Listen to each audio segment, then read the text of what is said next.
There we go. Knew to see it my way eventually. The technicalities are real. Every week we get a little technicality when we're starting off, but that's it. We got here. It's finally 1400 hours of a Sunday, the 16th of January. We're halfway through the month already. Like, just leave your Christmas decorations up. Forget about it, because you know what's going to happen. It'll be Christmas in no time.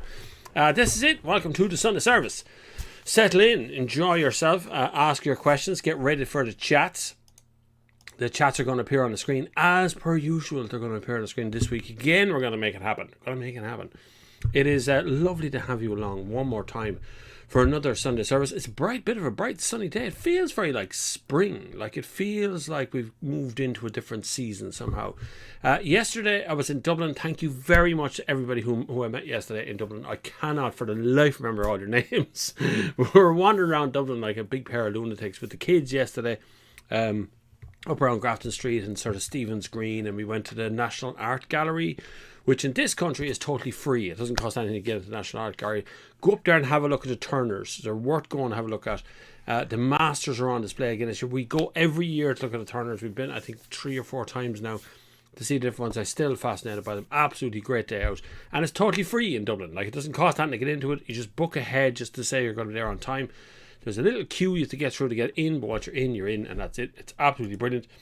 There we go. Chat's working. Let me just make sure it is working on both sides. It is working both sides. Good stuff. Chat's working. And we're here as well. Automotive L3 has joined us. Niall Power has joined us. Good day. Belly Crocs. Could be. Nice topic. That's okay. We've got plenty of topics to get through. 2 hours. There's Eric Roger in the house. It even brings up the little circle. See the little circle at the end of his name, which means he is a super chat subscriber and a member of the group in the background that does lots of little things. Why not just ban cars in total? Well, banning cars just wouldn't work. Let's be honest with you. Banning personal transport is definitely not going to happen. But banning cars in the city centre certainly will. My experience yesterday suggested that really cars are nearly pointless now in Dublin. Very few places you can actually go in a car for a start. Lots of traffic layout changes. And the Lewis is just so damn efficient about getting through the traffic and snaking its way along at a good pace and can carry a lot more. Right now, Dublin is prime for just a ban on personal transport in through the city centre. I think it'd be absolutely a great idea. I'd love to debate that with you. I think you just got rid of it. 123 says, hi, Bob, looking forward to the show. Always great listen. Thank you very much, 123. Loads of you, whatever you're doing right now, you're going for a run, you're going for a walk, you're fixing your car, you're mowing your garden. I don't know what it is you should be up to, but I get tons of messages from you every week saying it's a great show. I listened in for the whole thing. I had it on in the background, and it is meant to be a sort of a radio show without any ad breaks, because we don't have any ads. Well, unless an ad, that's YouTube fires an ad at you. I don't know about that though. Graham Cullen says, good afternoon, Bob. Hope all are well. Twitter stuff started bad, but some of those pictures are funny. I think that was hilarious. Yesterday, I tweeted a picture of myself on an empty train, and I said that there was 12 people in there, and 7 of them hadn't got masks, which is actually true. And that I always knew cars were better. I thought I was going to get COVID yesterday while being on a train. It was meant as a kind of a gag joke thing. It wasn't meant to pick up that. But for whatever reason, UK Twitter seemed to pick it up as if I was in the UK. And a lot of kind of hate stuff came at me from like bot stuff. And it turned out to be hilarious as the day went on. Some people were putting little pictures over my head, and it was just great. Good crack. You can check it out on my Twitter. I took it to be good crack. I think if you weren't mentally strong, I think if you had some maybe mental difficulties or were having a bad day, I think they turn it against you very quickly. I think it can be quite cruel. But that's okay, because I'm pretty nonplussed with these things. Sticks and stones. I was born in the 70s. Lads. Nothing really bothers me that much. Hobbs Roddy. Good afternoon, Bob. Everyone from South Wales. Good lad. Good to have you aboard. South Wales is a lovely little spot. Michael Joyce. Afternoon, Bob. Lovely sunny day. Great walk with the dogs this morning. Now for some coffee. Come on. Coffee's nice, yeah. Force them. I'm just going to turn that into silent. I wonder if I can force my wife to come upstairs with a cup of coffee. My wife doesn't watch Sunday Service, so I'm allowed to talk about her here, but she could overhear me. I'm really good. Yasmin's here. It's Ruben Ryan. Hi, Ruben from TikTok Live. Good man. Good to have you here. Hellhound is here as well. Hey up, Bob. Good to have you back again. Hope you're well. I am well. I am fit and well. Tired after yesterday. We walked for a bazillion miles around Dublin yesterday. Had a lovely time. Got a new pair of runners. I have to give a shout out to Aoife in Shoe. I think it's Shoe. In Jervis Shopping Centre. She's a master salesperson. Absolutely brilliant. Looked after me very, very well. I was in there. And even got me a discount, which is great. I got a $5 off the shoes because I signed up for some newsletter or other. Really, really good service. There was loads of people I met yesterday. I can't even start to remember half of them. It was funny. It's really weird when I've been going to Dublin since I was about 15 on my own.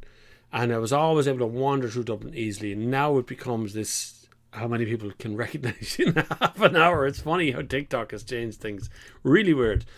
Hey, Bob, the peak years of modern cars are mid-2000s. Yeah, peak for different reasons, I suppose. The reason being they're good mix of safety, modern convenience, drivability and reliability. Yeah, if you're looking for the kind of safety aspects of things, certainly. Performance is in there too, possibly to a slightly lesser degree as the cars start to get heavier with more safety equipment in them. But there was certainly a kind of a peak from like 95 to 2005. There was a sort of a peak of good, honest, normal cars with decent amount of safety equipment, good fuel economy, most of them petrol. And then at like 2005 onwards, we started to get Tuaregs and all those kind of bigger SUV type cars that came out. And that sort of changed the prospect of what car you can have from there on out. Because people started to buy more SUV style cars, and then small SUVs, then all that kind of unraveled over time. It became these kind of weird looking SUV things. But from about around 95, you get saloon hatchback estates, you get some oddball yokes as well, some odd cars around the market. Like today, there's absolutely no oddballs. When is next winter vibes? Are you looking at winter vibes? The winter vibes won't be till next winter. There'll be spring vibes, which will be coming, I'd say, in February, March. Probably late February, early March, somewhere around there. We might do it again in Mondello. It was a good little location for us to do it. It was a nice enclosed area and you could get people in and out in a very fast way. There's toilets, there was a cafe, there was a restaurant, there was everything on site, and there was racing, and there's a racetrack there as well. We'll be doing something with Dave Egan from Drift Games. We'll be doing that later on in the year. I think somewhere around August we'll be hooking up with him to do a very big event. That'll be good. More details on that later on. But winter vibes is, of course, in winter time. The spring vibes will be the next one we do want to look out for. Jerry Rowe is here as well. Thanks, Jerry. Mick Mulcahy is here too. Ooh, that just shot forward me. Hold on, go back up. Governments have been trying to remove the personal transport from the common man, says Automobile 3. Absolutely. I don't know about the governments have been doing it, but certainly personal transport has become a necessary thing rather than... It used to be a luxury. So when I was growing up, hardly anyone had a car. There wasn't that many cars on the road. The ones who had a car usually did some work with them or did something with them that meant that they needed the car. They drove to work because of it. My family was a one-car family. My father had the car. He drove to work. My mother didn't have a car. She didn't even learn to drive. So there's this separation back then between how many cars were on the road. These days, there's a lot of cars on the road that actually don't need to be on the road. And I do find, I had a good chat with a fellow the other day who is an EV convert. So he's gone, not necessarily convert, I won't say convert's probably the wrong word. He has an EV. He bought it because he wants an EV, because he wants to be environmentally responsible, air responsible, and so on. But in the background of all of that, he also has a BMW M3, which is the complete opposite of the EV. Now, the problem that I have, what he's doing is he has added a car to the house. So instead of replacing an internal combustion engine car with his electric car, he's actually added an electric car to the fleet of cars he's got, which is not good. Like, it's just, that's not the way. We don't want more cars. We don't want 4 million cars on the road. We want to keep the 2 million cars or less on the road that we have right now. If you're going to replace an ICE engine car with an electric car, you're going to save money. But if you're going to add an electric car to the fleet that you've got already, or if you've got a car, you got 2 cars, and you're adding an electric car to it, you're not going to save anything. You're just adding another bill, actually, is really all you're doing. Apart from air quality, it's the only thing you're going to change. Do the same in Cork. Gary's the same with me. I would say Dublin, Cork, and even Galway city centre at this stage should just get rid of the car, as they're a nuisance most of the time passing through city centres. When you're wandering along, or you're on a bus, you're on a Lewis, standard cars driving along beside you are pretty much a nuisance. Cyclists, for God's sake, could somebody would somebody please at least have to take a lesson or two, or read the rules of the road or something when they're going out on a bicycle? The amount of people I see coming up the wrong way up a one-way street on a bicycle because they'll fit. That's just, you're going to die. You're going to drive under a car eventually. Just stop doing that. It's really bad. Mark Turner Smith's here as well, and you see the little S attached to his name, right, because he's on the membership system. You can do Patreon, you can do Super Chats, you can do PayPal, you can do the membership that's here on YouTube if you want as well. Easy enough sign up, handy thing, tiny little bit of money every month, and it keeps the channel independent and free from any nonsense that people might want to try and pull out there, because there's no boss of this channel. There's just me. Agreed, in big cities like Dublin, Cork, a bit smaller towns, not make any sense in my opinion. Smaller towns I wouldn't worry so much about. Most smaller towns just have one big road run through the centre of them, unless you're Mount Mellick, where you have one big road and there's too many cars trying to get there. But for the most part, the big cities, when you get to the edge of them, why haven't we got a 10-storey car park at the Red Cow roundabout and then take a Lewis in? We went up on the train yesterday, which is a joy of a journey. Very quiet. Now, it stops in too many bloody stations on the way back. It's an hour and a half, it's a long way. Family of 4 ticket was $41.50 yesterday, return for a day. Now, I could definitely drive to Dublin, I'd say in any car, cheaper than that, and be even more comfortable. But it was lovely to just poodle into the city centre. Houston is a nicer place to be than it ever has been. It's not a bad looking place to hang out. The pub in Houston did close at 6 p.m. yesterday. I have no idea why, but it did, and it was closed at 6 p.m, which is a bit of a pain. If they ban all cars in the city centre, what's stopping them expanding the ban of all of Dublin? That's my concern. Dublin is full of sprawling suburbs. City centre is not a reflection of Dublin. Well, the bit I'm talking about, Mitzi, for the city centre would be O'Connell Bridge, Trinity College, Grafton Street, all that top part of Stephen's Green. All you got to do is kind of draw a circle around it. And even somewhat Henry Street and on further on over that side. That's the kind of city, very centre that I'm talking about. The Quays, essentially, which doesn't need to have a private car. The only reason you'd use a private car to go through the Quays is to find car parking in the city centre. But realistically, we shouldn't have any car parks in the city centre. They could easily be given over to houses, apartments, shops, areas, because the biggest holder of car parks in Dublin city centre is the council themselves. All of the TDs and all the employees in Leinster House, they all have car parking spaces, part of a benefit. Just saying. Don't get angry if you work for the council. I'm just saying, you have the most amount of car parks. And even when you come in on a train, you can see tons of empty fields and empty car parks and train stations and stuff. Just doesn't make any sense. Irish Runner, hi Bob, have you done any testing with solar panels on an EV? They won't work. So physically the space size on an EV wouldn't work. They wouldn't get enough sunlight, nor is there enough solar panel space on an EV to actually do anything for charging wise. But certainly I am currently investigating doing this to my own house, which would be solar PV on the roof of this house, attaching directly to a battery. Now, there is another man that I was talking to recently on LinkedIn, and he has discovered that there's a piece of software you can put into your electric car that can actually use the car to charge the house. Okay, so you can run the house from the car directly. Now, he's got this operating with a good number of modern cars. This is Volkswagen ID3, certainly Model 3, Teslas and all that.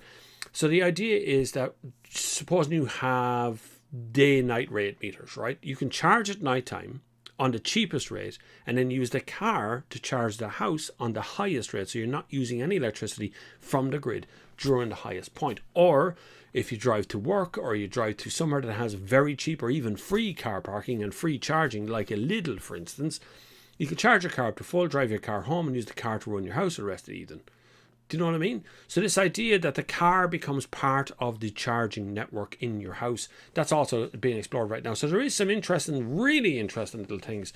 That's kind of cutting edge or bleeding edge, I suppose, of where we are with it. But it certainly will be something that'll be on the market in the next maybe 3-4 years, and it's backdatable to the cars we currently are selling. So this would be very interesting to see where that's going to go, because you can imagine the cleverness of people where they find the cheapest rates, fill the car to the absolute capacity, drive home, and then use the car to run, I don't know, a sauna or something big that takes an awful lot of electricity. It could be run directly from the car in your house and not cost you any money on electricity. So that kind of stuff is very interesting. But the solar panels on an EV, there just isn't physical space for the amount of panels. And even if you were to coat every vertical space with solar panels, you probably wouldn't pull down enough charge into the car to really make any meaningful difference to how much charge is in the car.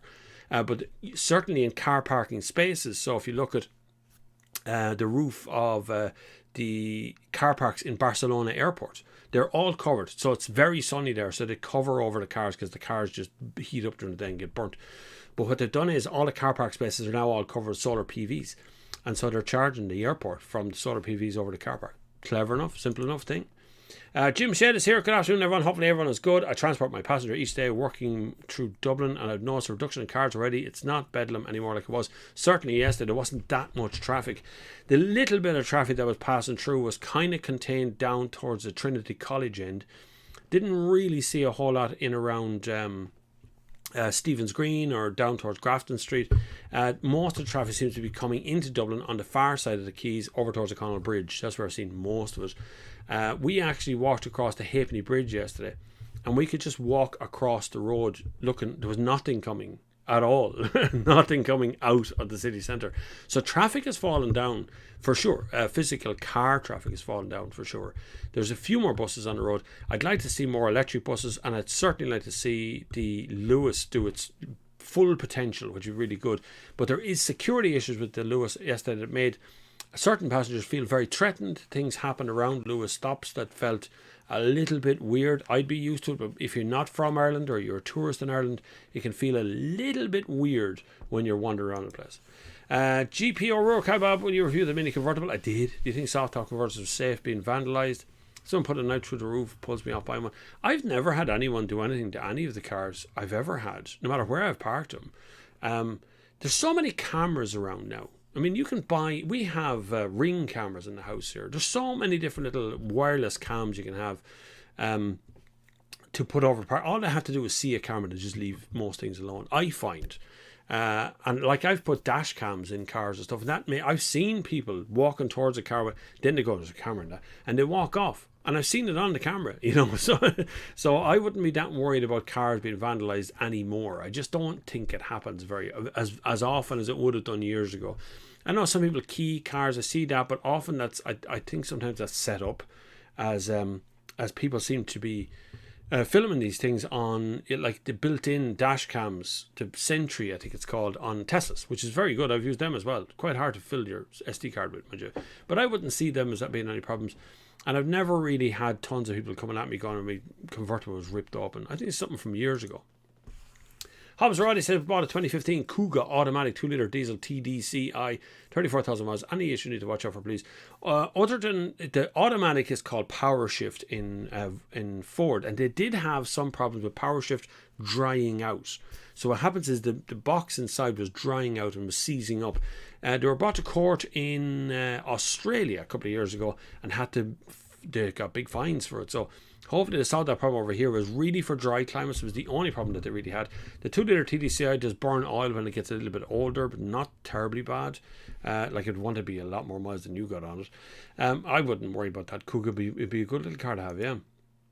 Mitzi says the NTA say majority of people who enter the city centre do so by public transport, so a ban on cars not necessary in my opinion. Why ban something that's not a big deal? Well, you've got a point. You wouldn't have to ban something because it's not a big deal, but you could certainly say that the cars that are still coming into the city centre are unnecessary, so there's no point in having them there. Generally I find that someone who is defending driving into the city centre drives into the city centre because they want to, not because they have to. There is now enough public transport options, particularly I'm pointing this particularly at Dublin, because Dublin has a main train station within shouting distance of the city centre, Lewis line right there, bus services right there. They have all that section covered, but they also have a lack of car parks, so it's quite difficult to get parking when you want parking, unless you go up to Stephen's Green Shopping Centre, where it's very expensive to park. Even for a couple of hours is going to cost you over €10 then. So it's probably the way off of how much money you want to spend on it. But like yesterday I noticed in around, I can't remember the name of the street, Cons Cameras is on the street. It's a weird sort of, it's blocked off in front of you, you go around to the right. I could see people parking on double yellow lines. I'll only be a minute going in and out of the shop. It's private people pulling up in Porsche Jeeps, and they suddenly stop there and everybody jumps out and gets into the shop, and the driver sits there and half blocks the street. That's the kind of stuff, the behaviour I'm talking about. It's not generally people just driving to a car park and parking. Will the e-Niro price now that the drop because the EV6 and the new e-Niro coming this year? Looks like you can get a 20 for early 30s now. There's a massive demand for electric cars, for all cars, second-hand cars of any kind, but electric cars seem to be getting a lot of demand on them. So the problem here is supply and demand. Whether the price actually falls. I mean, if you do a Google search right now for electric car under 10 grand on done deal, there's only 5 or 6 of them. It's very, very few electric cars that are there at a reasonable price. When you start to stray out into the 30 grand mark, you start to see a few more of them for certain, but they're fetching very high price. So whether the price will fall or not is a whole different ball game. I actually have Autocar's article open about all the electric cars that are coming in 2022 and 23.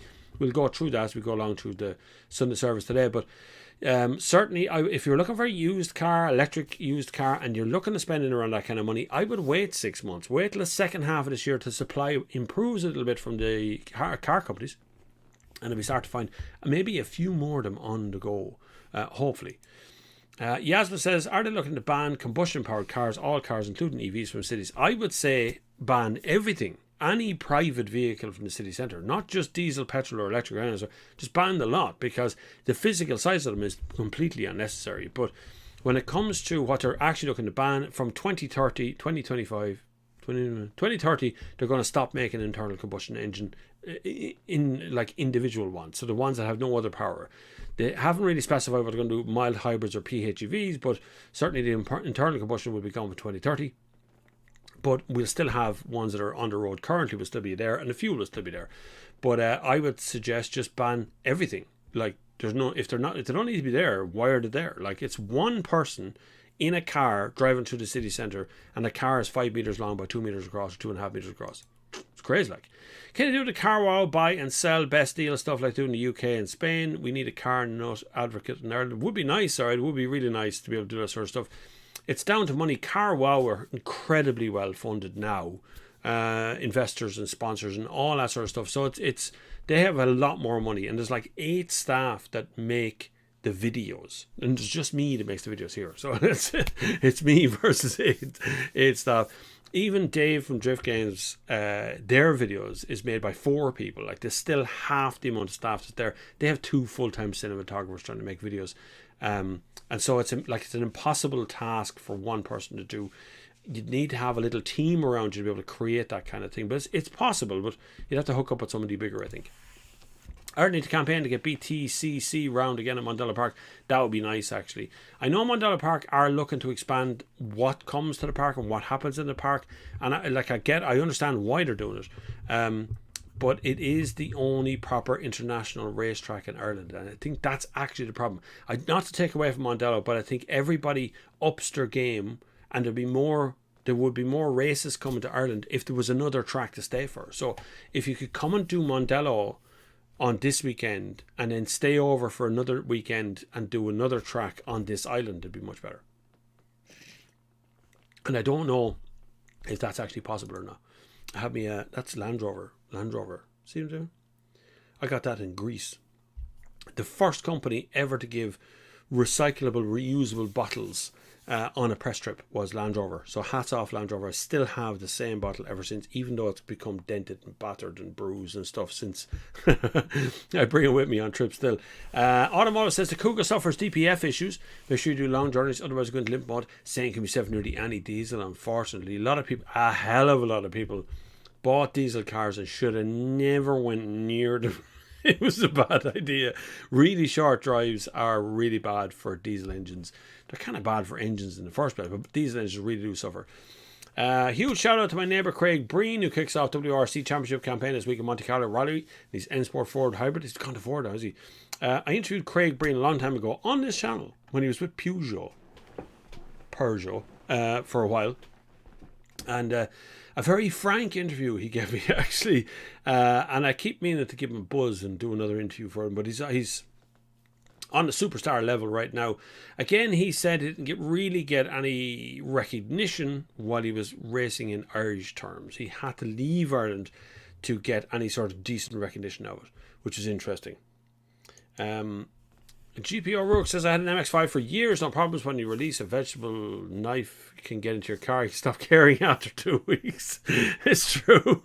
Tin openers can do everything else. Dara Coonan, thank you very much for the super chat. You're very kind. My God, I love the way that pops up on the screen as well. That's really good. Thank you very much. Super chat has come in from Dara. You're very kind, man. Thank you very much. It means a lot.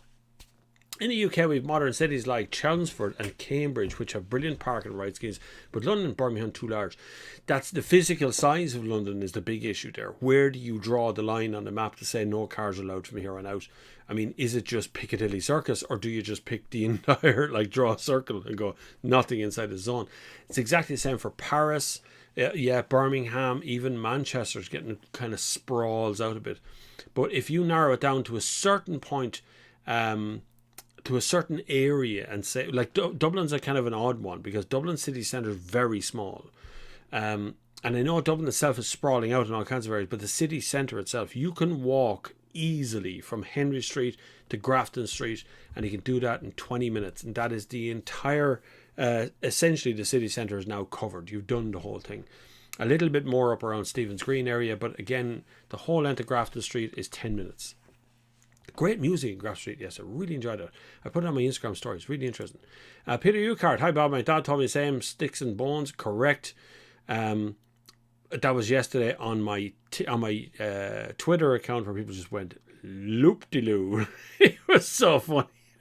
Some of the stuff to put out, you should look through some of the pictures that people made of me. They used me as a meme and put people behind me and around me, and even Joe Biden featured. It was very funny. I thought it was great crack.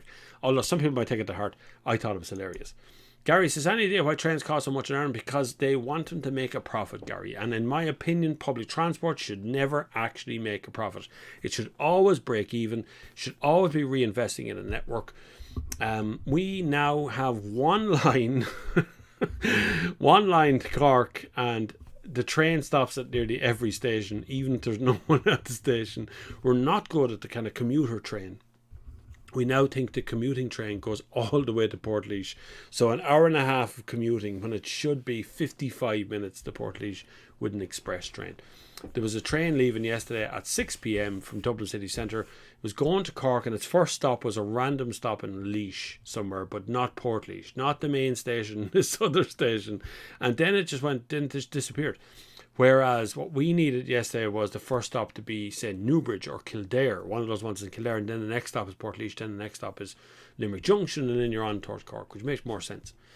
But I wish we could do something more. The train system here in Ireland does really need investment. Not the trains themselves, maybe they're doing pretty good, but the network itself, we need more lines, we need more trains going in the right places, and that kind of screws it for us. Peter says, hi Bob, I can use my blue badge from the UK and Ireland. What's a blue badge do? What does that do? I don't know what that means. Is that the one that lets you to go all sorts of places when you have a blue badge on? We don't have anything like that here. Nothing. Nothing between the two. Well, hold on, we just shot forward there again. Peter Collins here. Do away with cars, maybe at the trap, pony and trap, and get rid of cars and the horse. There's the thing, Peter, to be honest with you. Do you know you don't have to pay any tax or even need a license to ride a horse in the town? So you could, in essence, get a pony and trap and just go where you like. Like, there's nothing anyone can say to you. Would look weird, but you can do whatever you want to do when it comes to the pony and trap. And I like that idea because it is 100% recyclable. Like, totally. Totally. You feed the horse some grain every once in a while, or whatever the horse feed is, and a bit of grass, and then you just hop up and go to work and leave the horse outside. Put your horse outside. That's an old song, isn't it? Trains are too expensive. You're right. Once I got to Birmingham VW thing, it was cheaper to fly than go by train. However, I drove. That's my problem now. That's a UK thing. Now, I was looking at holidays recently in the UK, and we thought we might go over as foot passengers on the ferry and then take the train to somewhere nice and stay over, right? So the ferry wasn't too expensive as a foot passenger. But the price of the train on the other side, the price of the train from Wales to London was just extortionate for a family of four. It would be so much cheaper to drive that same thing. Now, petrol isn't exactly cheap in the UK either. And I also find that hotels in the UK are very expensive. Whereas here, it didn't seem so expensive. But trains, wow, it just seemed to cost a fortune to go on a like third class, or whatever the low class is, to London on the train. Just seemed crazy. Hobbs or Roddy, he's thanking someone there. Hit the like, guys. 110 on air, 25 likes. Yeah, thanks. Hit the likes. Yeah, forget about the like thing. Like and share and comment and all that sort of stuff. We do this every Sunday for a bit of a chat. And it's a bit of a laugh. There's been 500 of you here so far, so it'd be nice to get an absolute jock load of likes. Would be good, because then YouTube pays you a little bit of attention, and YouTube doesn't really pay a lot of people a lot of attention, being honest with you. Banana Crusher PvP. Right. I'm looking to buy an electric SUV. What's recommended for something long range? There isn't a long range electric SUV. SUVs, by their nature, are a great big square block of a thing that moves through the air. They weigh a lot, and there isn't a long range version of any of them yet. And I don't think we're ever really going to see a long range SUV. Do you really need long range? The long range would be over 500 kilometers. Like that's what I would count to be a long range SUV. 500 plus. Realistically, there isn't really one that's able to do that anyway. One of the better cars that I've driven, electric cars I've recently driven, has been the Kia EV6. That has given fairly good range, but it's not really an SUV. It's kind of in between the two. So there's a few around SUVs wise, like the BMW iX or the Audi e-trons or those Mercedes EQC. They're all pretty good, but the range isn't there. But I've never really needed more than whatever electric cars put out right now for Ireland, anyway, at least. Michael Joyce says, hi Bob, used car prices are mad. They are. Selling my 2015 VW Golf for more than I bought it for 3 years ago, ordered a Tesla Model 3 rear wheel drive, and selling the Golf is taking this thing out. That's what's happening. That is that electric cars are fetching good money, but second-hand cars in general are fetching massive money, and they're going up in price all the time. Sorry, Dara, I didn't see your question there. I just seen the money coming in. Buy a second-hand cheap Nissan Leaf, park it next to your house, use it battery storage. Would be a cheaper alternative to buying battery from a solar provider. Battery on wheels, Bob. Now, you see, that's the good point. The thing is, the Leaf can't put the power back into the house without massive adapters, and you need an inverter. Inverters cost about $4,000 here for a decent inverter that you don't have to worry about. And then the Leaf itself probably costs $3,000 to $4,000 as well. So you're talking about an investment of 10. The guy that's making a thing that I was looking at on LinkedIn, this is a cable that goes like it sends the power back the other way. Like, this is genius. If this works, we're sorted for the future. I'm telling you, no bother. Can a new licensed driver sit as a full licensed driver for learner? Yes. Once you're a fully licensed driver, CJ Sippin, in the vehicle that you're driving in, you can be the nominated person to sit beside the learner driver. Yes, once you're a fully licensed driver, you're fully licensed. There's no waiting list or anything for it. Which is worth remembering. Learner drivers, don't be driving on your own. You need a fully licensed driver sitting beside you at all times, and that person has to be fully licensed in the car they're sitting in. They don't have to be insured in the car, but they have to be licensed to drive it. My car is worth saying now as they paid for 2 years ago. Would you consider selling and buying a new electric? Electrics are very expensive, Gary. So just bear in mind that electrics right now are still at the peak of the market. So they're still second-hand or new. They're still fetching good money out there. So but we haven't reached the peak of the used car market. Not yet, I don't think. There's still an incredibly short supply. And the last 2 years, used car prices have not dropped, and used car sales have fallen because of lack of supply. And if you're in the UK or Ireland, you have a big problem in the fact that we all drive on the same side of the road, but nowhere else in Europe drives the same side of the road as us. So it's very hard to get second-hand cars, apart from Japan maybe, or somewhere like that. Right now, your car will continue to go up in price a little bit, and electric cars will start to come down a small bit as the market starts to free up a bit, because I have a list of all the cars that are coming in 2022, and there is loads of them coming out, which will be really good, because that means the market will start to flood up again. TJ, good rundown. M1 will cure all DPF issues on EGR clogging up. I do a lot of miles. Newer, I missed a little bit. Yeah, Newer had issues, I'd say, in the last 5 to 6 months. 16,000 miles.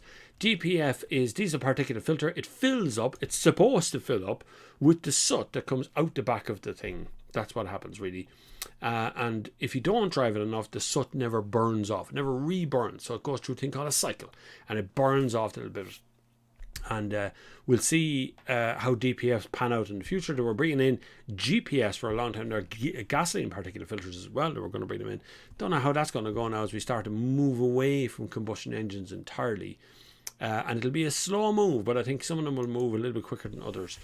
Another Vibes meet, yes, to be a spring Vibes, which we should be in late February, early March, I would imagine, somewhere around there. Although Dave from Drift Games has a Drift Games bash, a spring bash as well, so there is a couple of things on around the same time. Blue badge for disabled park. All right, okay, we have blue, well, kind of a blue one here. Yes, disabled badges work here or anywhere really for the same thing, but there's no I don't think there's any real special other than the car park spaces that are clearly marked as disabled spaces. I don't think you get much benefit here to having the disabled badge. How much of the Nokia behind you? Oh, the old Nokia. That actually works. I plug that in. I have the charger off it. I charge it up and it works. The screen comes on. It doesn't really show a whole lot on the screen. The screen needs to be reset. But it's not for sale. It was actually my brand new phone. I bought that from new and it still works now. So it's always been sitting there in the background of the shot. You'd be surprised people have been offering me a lot of money for them yokes. British train prices, book in advance online for some big savings. Really, Rob? I still thought it seemed to look very expensive to me for the length of time you're going to be on the train. And I know they're a pretty good service. Like it's a long journey. Wales from Holyhead to London. I think it's 5 or 6 hours on a train, so it's not exactly a short journey. I always find it funny when someone says, England and Ireland not far off same size until you realise how big England is. Like physically, how big the country is. One into the other is like 13, 14 hours on a road. You're going to be, it's a long way compared to this place, which is like 3 hours. Graham Cullen says, Edinburgh Park and Ride is mixed. The Ingleston route was ruined when they altered the bus route, so it turned up at the Park and Ride with the bus already half full. Oh my God. There's nothing worse than Park and Ride. If it goes wrong, it just goes wrong. Park and Ride. I still would prefer to spend my time sitting on a train going somewhere than on a bus. Buses are just so slow at times. It takes forever for a bus to get places. Lenny Ross says, yes, I think public transport should break even. Using Leap Card helps with savings, but it could be rolled out across Ireland. You see, I'm not a fan, and this is a weird one for me, right? I don't like signing up to various things to tap yokes on and off. You know what I mean? Leap Card seems okay, there's only one card. But even with electric charge points, we have to sign up to EV, to ESB, and then you sign up to the other ones, to all the different kinds. There's so many different ones. And in the UK, there's even more of them. So I was even asking this morning on Twitter about charge points that have gone into Goodwood, and I'm told that they're a tap and go. So just tap your bank card, and that's how you pay for your fuel. That's much better. The same could apply to Leap Cards. If you're going to give me a saving by making me buy Leap Cards and do the things, well then pass on a saving and I'll tap my card whenever I get on off the train. That's it. Like, it's great. Do like the way the questions come up in the graphics. We started out last week. I got a new little add-on which I built and put into my browser, which allows me to pull the text off the screen and put it up with your icon and your name, and even if you're a subscriber, so you can see on the screen there, there's got a little dot behind Mark Turner Smith, who is a member of the organisation behind the scenes organisation. Stuart Clearly, have you test driven a Range Rover VLR? Yes, there's a review on my channel. It is there. It's okay. I'm not crazy about the doors, and it's a hell of a lot smaller of a car in real life than it looks in video. It looks huge. Michael Lannon, hi Bob, do you think Chinese EVs will shake up the market here? No, it'll kill the market here. I think new EVs are way too expensive for BMW and the like. I'm looking at the Aura Cat 58 kilowatt. Can review it when it hits Ireland. I'd love to, for sure. And we can actually look at that car, because I did see it on my list this morning. It's on the way, and it's a weird looking car. Let me try and find it on the list here. It looks a bit like a Model 3 or something. Or the Volkswagen one, ID3. Where did I see that on the list? I don't believe it's after disappearing on me already. There it is. Found it. Aura Cat. Let's pull that in for our... Clear off that for a second. And we can pull in the window. This is very hard to do, You'd be surprised. This is from Autocar. So there's the Aura Cat. It's a challenging look. I just think it's a little bit of a challenge, that look. It's not a bad looking car, but it does look Chinese, if you know what I mean. The back, though, looks Nissan Leaf looking, and the front looks like some sort of squashed up Porsche Mini looking thing. You know what I mean? But then it's something totally different, and that's exactly what people are looking for. They're fed up with the traditional sort of cars that hit the market over here, and that's what's coming in right now. £25,000 says here in the UK. Due on sale in the UK in December, somewhere around there, called the Aura Cat, and that is the Chinese brand that's coming to us. Very interesting moves from China in general when you see what they're doing with electric cars and you see what they're about to do. As we predicted here multiple times on the channel, the Chinese will come and they will invade by amount of volume of cars that are going to be on market.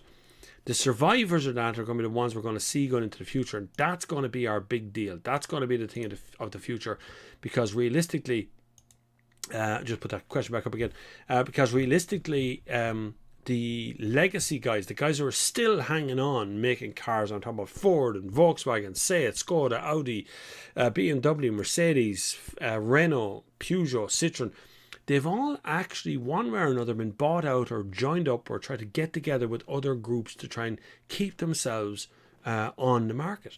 Now, if enough of these the Chinese come over and make their cars very available, then you're going to find this bit of a problem that they can't keep up anymore. Anyway, hi Bob, enjoy your show. As an ADI in Ireland, you have to be 2 years experience once you stop using the end plate and be sponsored learner driver times Murray 80. There's Murray from the ADI. 2 years, oh yeah, of course you have 2 years on an end plate. I forgot about that. Forgot about that one. That's my fault. I should remember that. The end plate part. There's a 2 years experience for driving for the end plate part as well. They were bulletproof. I don't know what that was. But it's quite a thing. The fairest way to tax vehicles, weight, size, MPG. Don't tax the fuel. It's straightforward enough. Don't tax the vehicle at all, tax the fuel. Really, the tax is designed to attack you, to try to make you make clever assertions towards CO2 emissions, but everything emits CO2. So everything that burns, everything that you ignite or set fire to will emit CO2. So what you should do is tax the fuel, not the vehicle at all, because then the more you drive, the more CO2 you emit, the higher tax you pay. Whereas you'll always find a way around taxing a car in multiple other ways. So you'll find a way to tax a car, and then someone finds a way around that tax. That's what everyone does. They're all at it every single time. So not worth it. The Tesla Model 3 hit the UK number 2 bestseller 2021. Would you have an M3 or VW ID3? I would have the Model 3. I like ID3. I think ID3 looks better. But still I have the Model 3. For some strange reason, I always kind of like it. Plus, Tesla seems to get the actual range they promised, which is a good part. But that said, the Cupra Born, the new Cupra Born, that is a sexy looking car. I mean, that's a good looking car. And it's quick. And later on this year, we're going to get the EV6 GT, which is going to be 500 and something horsepower, 523 horsepower. So electric cars are starting to get a little bit more exciting. And while we're on the topic of electric cars, let's cut to this bit here. Hold on, fade over that. And I'm going to bring my chat up into a different window here so I can see it all in one go. What we're flicking over to is, we'll clear that off, we'll flick over to this, which is the Autocar. Right now, this is their article. Right now, you read this on Autocar. New electric car 2022, what's coming and when. It was just an interesting read. There's some bits on it that I think won't apply to Ireland, but right now they look really good. i4 is coming out here. Don't know about a Model 3 rival, but it's BMW i4 there is there. That is coming out here. That's going to be up close to 100 grand here, unfortunately. So let's not freak out about that one. But Genesis electrified G80, that's interesting looking. Look at this thing. Not good looking. I like the look of that car. That is a good looking car. Odd, but good. I mean, that's a big, like, S-Class looking car, right? Even on the front there, to get the front charging and all that. It's just very, very handsome. Now, it's a Genesis. That can be trouble in itself. Could have problems there.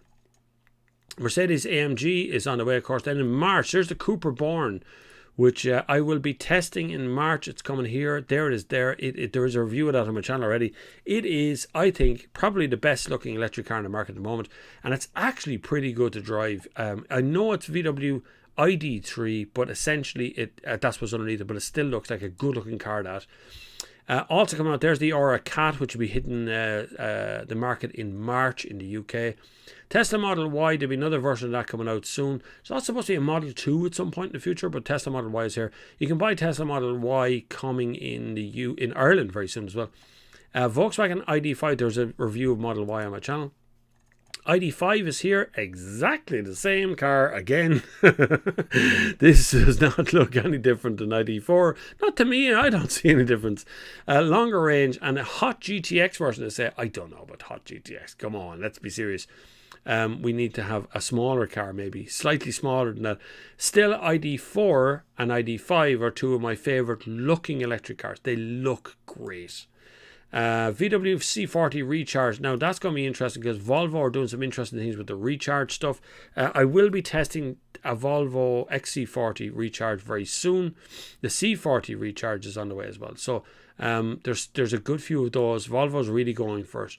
There's the iX M60. M60 is a super car to drive, seemingly very, very, very fast. Totally unnecessarily fast, really. But the BMW iX review is on my channel. I think it's beautiful. Beautiful interior.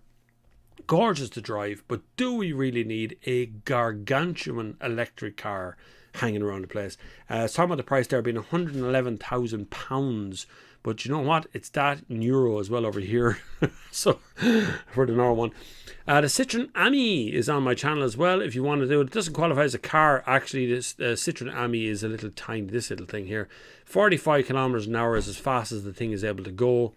It does have a roof and doors and things, and I think it's a little bit dangerous and weird. It's fun though. It's fun. Somebody, what do you call her? Vicky Butler Henderson nearly turned it over, so she's done well. Porsche Taycan GTS on the way. Porsche Taycan Sport Turismo is on the way as well. There's another Genesis GV60 not due till May. Lexus RZ, we are getting this, which is quite interesting. We'll be going on the trip of that. This is actually quite interesting with Lexus because they're doing pretty cool stuff. Toyota and Lexus are trying to get back at the market of electric, and that's, I think, what they're trying to do in a big way. Interesting to see this coming. Looks good, actually. Looks nice. Don't know about the range on it. We'll see what happens then. Mercedes-Benz EQT. For God's sake, Mercedes, will you call something other than a letter at the end, will you? Because it's impossible to find out. EQC, EQT, there's so many different letters. Give us a different name, will you? Dacia Spring, I don't know if we're going to get that in Ireland, but it is a nice little interesting car. Very cheap, very nice to drive. Pure electric, seemingly. Another Genesis there as well. Hyundai Ioniq 6 is on the way already. We just landed Hyundai Ioniq 5 and here's a 6 on the way, just for the crack. Lotus are bringing out this thing, and that's interesting. They're going to make this in China, I think. See this thing here? This is a sports car, obviously, from Lotus, but fully electric. Interesting looking. Very Lamborghini to me as it was, or McLaren, but look at the back end of that thing. Look at those air vents. You can see through that one there. It's very odd looking rear end car, but it is going to be interesting to see what Lotus are doing. Obviously this is not a road car, this is a proper electric car, but it's interesting to see the Lotus are going to come back out. He's very serious, isn't he? He's got a very serious face on him. But it's interesting to see if Lotus actually make this materialize in any meaningful way, because electric cars for performance, for bespoke models, is an unusual thing still. We don't see too many of them around. But that looks like that Lotus is going to be made in not in UK. There's Mercedes-Benz EQE again. Skoda Enyaq, the coupe version was announced yesterday or the day before here in Ireland. There's what it looks like, a kind of a drop back on it. Very interesting stuff from Skoda. The Enyaq is one of my favourite cars that they've ever made, and this is the Enyaq coupe. And we're looking forward to seeing that one. I think that's going to be pretty good. I will be testing that in the very near future. I think we're going over to Spain or Italy or somewhere to test that. In July, we're looking at Nissan Ariya. Very exciting stuff there from Nissan. It's about time. It's about time, Nissan. You needed something else other than the Leaf. And the Ariya looks good. I've seen the videos. We put up videos and things. That actually looks pretty good. I do like the looks of the front of that. At least it's not another Leaf, that they're bringing out something else other than the standard Leaf. And it's nice to see Nissan pulling the finger out and really getting themselves operating again. The Toyota BZ4X, the greatest names ever came out from Toyota, but that's what it kind of looks like. This is based on that Lexus one we seen earlier on. We see if that's going to turn out to be anything interesting in the future. I don't know. Volkswagen ID Buzz, we're all looking forward to that. I don't know if that's ever going to get made. You know, I seen Volkswagen ID Buzz a good couple of years ago now at the shows. Still not made. Renault Megane E-Tech Electric, that's a full electric Renault Megane. Lucid Air, I don't think are coming to Ireland, but interesting stuff as well. They make very, very handsome cars. Look at this yoke. That actually looks pretty good, doesn't it? Lucid Air. It's coming off the factory line there. It looks like something from the future has landed in an alien way. Beautiful rear end on it. Like, it just looks like a good car, doesn't it? And it's fully electric, so it doesn't matter. The Americans couldn't even mess this up if they made it badly. Like, it's still going to work. I do like that massive clam. See the clam around the back of it here, the whole clam thing for the boot. And the interior does look phenomenal as well. Just looks very, very good. We'll see what Lucid Air come to, whether they actually eventually make their way over to the UK. We might get them, we might inherit them from someone else. Another Audi e-tron coming again in November. BMW iX1, which is electric X1, essentially. A Lotus Type 132.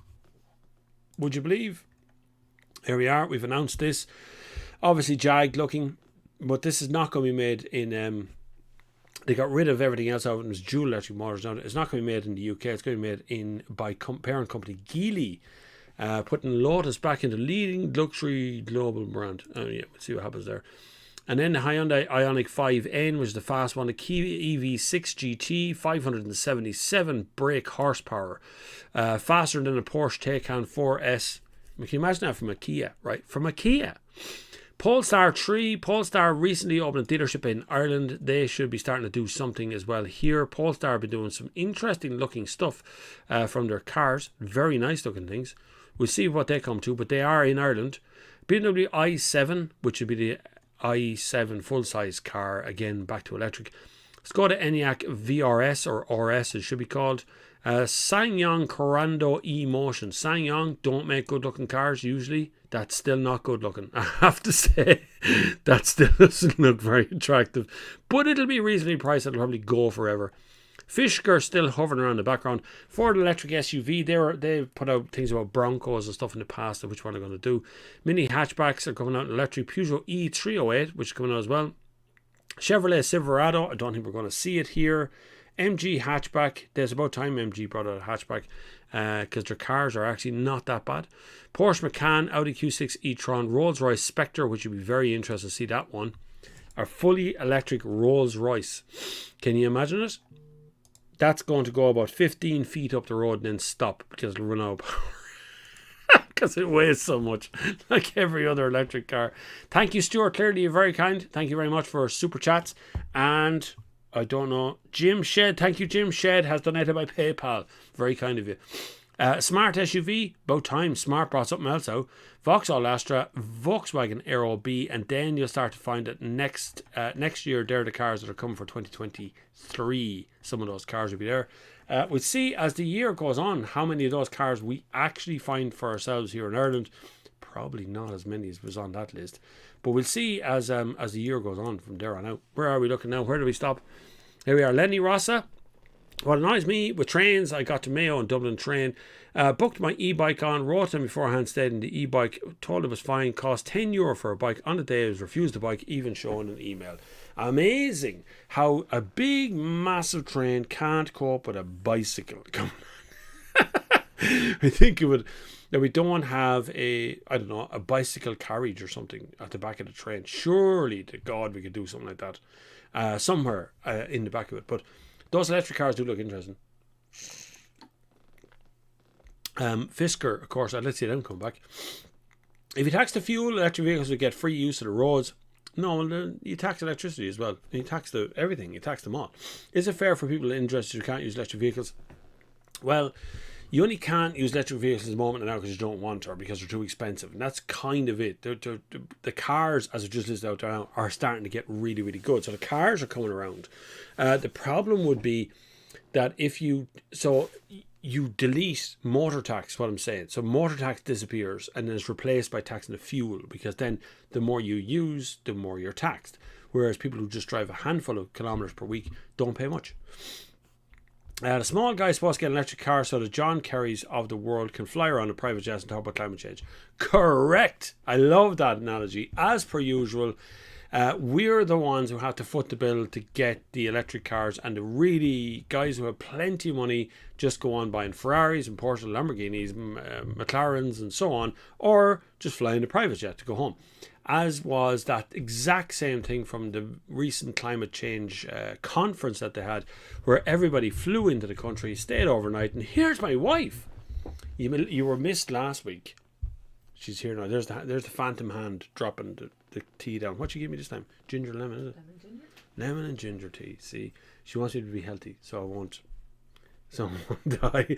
But then at the end of the 2 hours of this show, my voice is absolutely screwed up. It takes 48 hours for it to chill out.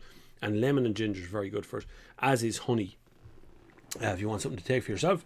But yes, the amount of people who talk about us changing over to clean the environment, clean the air, clean this, clean that, low CO2, but yet they don't do anything about it. Even like, I could draw your attention to someone like the Happy Pear, who talk about their vegan ways, vegan plants, save this, hemp is good for everything, but they've been driving a diesel for years. All of their stuff gets sold in the shop in a plastic. A lot of it was non-recyclable for years.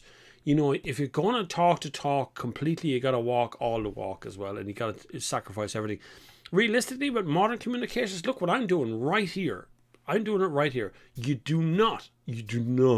need to 100% figure out other ways rather than going to every single press conference and going to things. I have to go to stuff overseas because I have to test the actual physical bloody car. But during the lockdown, during the pandemic, we did all the car launches from sitting in this desk. Hi Bob, picking up my new car next week is a Renault Clio E-Tech Hybrid RS. What's your thoughts on this car? Renault Clios have always been good. The E-Tech one is fine. And now it's a hybrid, and hybrids have, I think, a short lifespan. I think hybrids, PHEVs, mild hybrids, that sort of stuff, they're all starting to go away. Renault used the hybrid pretty cleverly in that they use it to add power to the engine, the way to go, and that's really it. So it works pretty well in that respect. But as a fuel economy car, they're probably not as good as Toyota's trying to do. But it's a good car, yeah.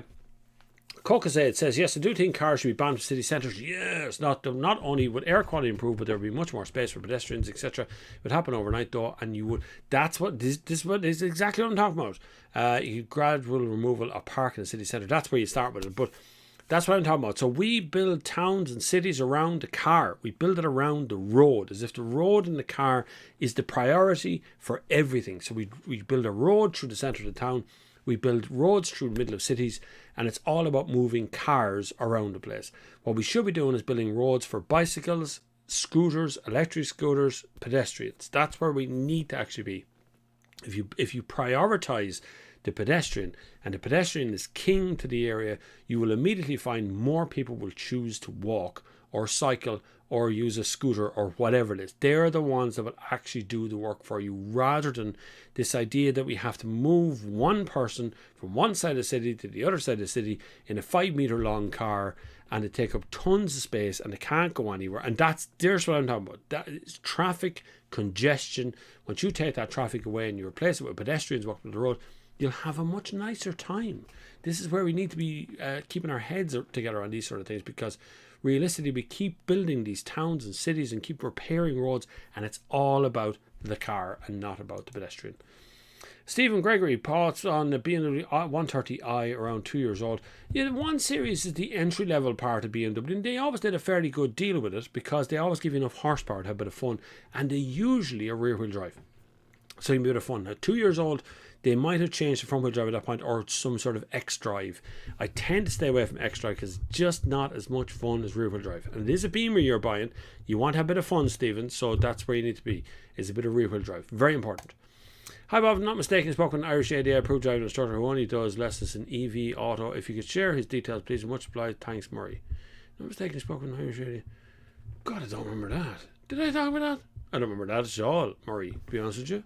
I don't know about doing, whether you need to do lessons in EVs or autos. Autos are just the same as doing the lessons in EVs. But doing them in autos means you're only qualified to drive an automatic car, by the way. If you're a learner driver and you take your test in an auto, you get a license to drive automatics, not manuals. So if you take it in a manual, you get to take the test in both. Now, I think they're changing that somewhere, but I don't know whether it's going to work or not. EVs are taxed, but no CO2. This is fair.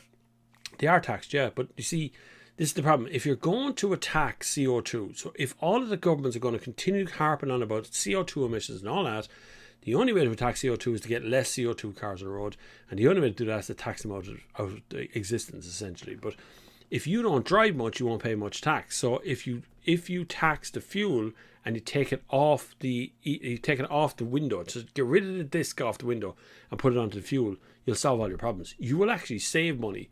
You'll buy a bigger engined car. You won't have to pay tax directly on the car. You just put fuel in the tank and you pay it that way. There is definitely an upside to those sort of things. Don't worry about it. Dave Hall, how are you going? John Burr, hi Bob, recall Paris Motor Show a few years ago, huge variety of cars spread out over several exhibition halls. Are we now facing the boring future of homogeneous vehicles all looking the same? This is the problem. They won't all look the same, but they certainly will be the same underneath. And this is our biggest problem here. For me as a motoring reviewer, if I get into, let's look at this. So Volkswagen ID3, Volkswagen ID4, Skoda Enyaq, Seat Born, and Audi e-trons. And then there's a group of other cars that use all the same chassis, the MQB chassis. And then the MQA, and there's an MQ something or other as well. So there's a few different chassis in it, but they're all essentially the same. They use the same tray underneath with the batteries in it. There's more batteries in some, there's less batteries in some. And the same motors and all the wheels that have more horsepower or slightly less horsepower. But essentially the cars all drive the same. And most of the electric cars up to the last 2 years, I'm going to say, have been fairly dreary to drive. Like Nissan Leaf is not that much fun to drive. The Hyundai Kona, it's tiny, not much fun to drive. The Hyundai Ioniq 4 and the last of the 4, the very last version of it, fierce difficulty also to drive. Very high seats, very difficult, very stupid things. You don't fit in them. So they're all a little bit wishy-washy. They weren't great. The newer ones are a bit better, but they're all starting to feel very similar. So all have same sort of problems with them. The only car that I've had recently that really stood out as feeling a bit different is the EC4 from Citroen. I actually still have it outside the door. It's a bit short range, 300 kilometers range, and it's old tech, but I don't mind the old tech part of it because it all actually works and it drives pretty well, which I quite like. So they're all starting to look the same, John. I totally agree with you. And they're all starting to feel the same to drive, and they're all starting to go the same. And there's the issue with them all, in that I don't know whether you'll be able to tell them apart. And I know even a Volkswagen, a couple of years ago, the managing director of Volkswagen said that they were going to create a car that the chassis, the engine, the rotary, or the motors, the batteries, all will be the same. You just choose the exterior and interior. So they give you a selection of exteriors. You choose the exterior to go onto it, and that's it. That sounds like a dreary future to me, to be honest with you. We'll have to see where to go on that one. Thoughts on new GR86, Bob, to get them off the channel. If Toyota bring one in, yeah. The problem is Toyota have been pretty good about bringing cars in, oddball cars. So they've always brought a Toyota Yaris GR. They brought the GT86 originally. So they always tend to bring the car in for us to have a go of, which is great. But whether they're going to bring the new GR86, because it won't find too many homes in this country. It took a long time for them to even be able to sell like the Supras, the GT86, the Yaris GR sold pretty good, but they couldn't even get enough of them on their hands. So we'll see if it comes in. I'll certainly get one on, yeah. Thanks, Stuart Cleary, for that donation. You're very good. Martin Smith said, read this week that VW are now ceasing production of Passat Saloon. Yeah, nobody's buying saloons anymore. The R36, it was a good one, end of the year. Bit of a shame. That's how VW Passat documentary going and looking at the same time ago. I was still working on a Passat documentary. That's run aground for a little bit because other documentaries come up in the meantime that would get more hits. But Passat will be missed by some, but really, no one's really buying estates or saloons at the moment. Everyone's buying. Look at the SUV market, the mini, the small SUVs, the little small crossover stuff. They are selling in numbers, and that is our biggest problem right now. It's completely against what we would normally have for sale in this country, but we now sell a ton more SUV style cars. I won't say they're actually sports utility vehicles that will actually go off-road, but we certainly do sell an awful lot more a small crossover type 2-wheel drive. They're all little kind of 5-door hatchbacks lifted into the air, and I know all that sort of stuff, but that's what people are actually buying. So the problem is that like the Passat's going to go, Ford Mondeo's already more or less gone. The Peugeot 508 is going to struggle to find homes. There's a few cars in that segment that are really struggling. I think 5-door hatchbacks, I think estate cars are probably the most sensible cars you can buy right now. Tons more room in an estate than any of those SUVs. You have to go right up to Range Rover to get a big boot in an SUV. Whereas in an estate, even a small estate, tends to have plenty of room in them. Philip Shanahan. Anything to Connor Shanahan? No, you know, mad drift guy. No, yeah. How long do you think it would take for electric vans to become mainstream? The new electric vehicle transporter has a 3 kilowatt charger and 56 mile range on the full charge. It's going to take a long time. The nature of a van is it has to make money. That's the big thing. It's not about being comfortable or carrying tons of stuff. It's about what it can turn in money. So if you invest 20 grand in a van, or you invest 300 quid a week or 100 quid a week or whatever it may be, that it has to get that back out. Now, I've met a DHL guy, I've met some of the Amazon fellas who've now transferred over to full electric, and they're struggling. They're really struggling to keep the cars or the vans on the road all the time without killing yourself going to charge points all the time, and building your day around servicing all of your customers and then going for your charges. It has to be built into the day. That's the biggest problem, is the weight versus how much they make. That's the biggest problem. So how much can an electric van, obviously CO2 emissions are good, fuel are good, that's grand, no problem with that stuff, but how often you have to charge, how far will they go, they're the questions that will only be told by people who are actually using the vans all the time. But there is quite a few electric vans on the market now. So Nissan have had the NV100 for a while. As you said, the VW Transporter comes with the electric version of it now, but the charger is a bit slow. What do you call them up in Dublin there? Harris Trucks brought in a crowd, that LDV or someone, who does electric vans as well. So there's a good few electric vans coming out. But whether they're going to be replacement directly for the ubiquitous Transporter or the Transit that will be cruising up and down motorways all over the UK and Ireland, I don't know. Just yet, I don't know. The way van drivers drive probably will have to change before that ever comes about. Automobile 3, London was built by the river. The docks, which were soon too small, moved down over to Tilbury. So growth is the problem. Yeah, and even London, Paris, now they grow upwards, which is pretty good. Dublin spreads out. It's still a very low city. Height-wise, you don't see much of Dublin.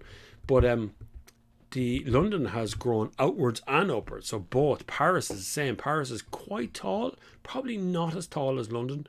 They like their skyline. They like to be able to see the Eiffel Tower from anywhere. That's, and the Arc de Triomphe and all. Oh, that lemon tea is lovely. But yeah, the growing population will be one of the biggest issues facing all of us at the moment, is the population growth of the world. Not that long ago, 5-6 years ago, we had 4.5 million people in this country. Even on the entire island, it was only like 5.2 or something. It's up near 6 now on the entire island. So it is growing very, very fast. It is starting to get very difficult to get somewhere to live, very difficult to get around in places, particularly in Dublin. Yes, there was absolutely jammers with people. It was lovely. The vibe was gorgeous, but it was still a little bit like, I'm fed up with this place already. That new Lotus Fantastic does look good, doesn't it? The new Lotus sports car that's coming is a gorgeous looking thing, which I forget where that is on that page now. But I just thought it was an interesting article from Autocar to see that all coming. Hi Bob, why are car manufacturers making mild hybrids? Because they want to cheat. Essentially, mild hybrids, as I predicted from the very beginning, the very first mild hybrid I ever drove, I kept sitting there going, this isn't doing anything. And they go, no, but it does somewhat assist the car up to 18 kilometers an hour or whatever. And you go, but yeah, but it's not, I don't feel it doing anything. What is it doing? And then they go, it runs the electrics. And I go, so does the 12 volt battery. Why is there a 50 kg battery behind the back seats? What are you doing? Mild hybrids don't do anything. So the promise of the mild hybrid was the idea that the hybrid engines, hybrid motor would push the car up to 18 to 20 kilometers an hour. So pulling away from the lights, the mild hybrid would help you get there at very low CO2 emissions. But the reality behind that is it didn't work. They don't do that. They just sit there. It's like carrying around a small human in the back seat, which would hold a 50 to 70 kg battery under the back seats, and it doesn't really do a whole lot. It runs some of the electrics, and that's about it. Sorry, Aidan Manelli, thank you very much for the PayPal. Thank you very much for sending in donations all together. You're lovely people. Don't forget to subscribe if that's what you want to do. If you'd like more of this, subscribe to the channel. I might have to break out the Sunday Service channel onto another channel, just because YouTube does not like having a long live stream aside other things that are on the channel. So YouTube has never really liked the Sunday Service live stream in the middle of the of the Sunday.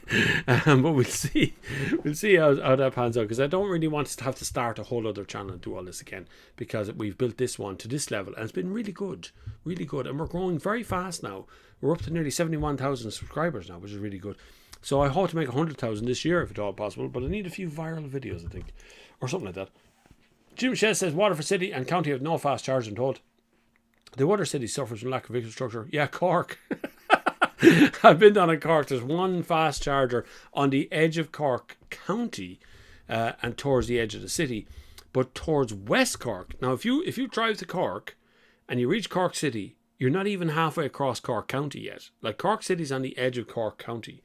The rest of Cork is much bigger. Like, it takes a long time. It's another hour on across the rest of Cork to get to West Cork.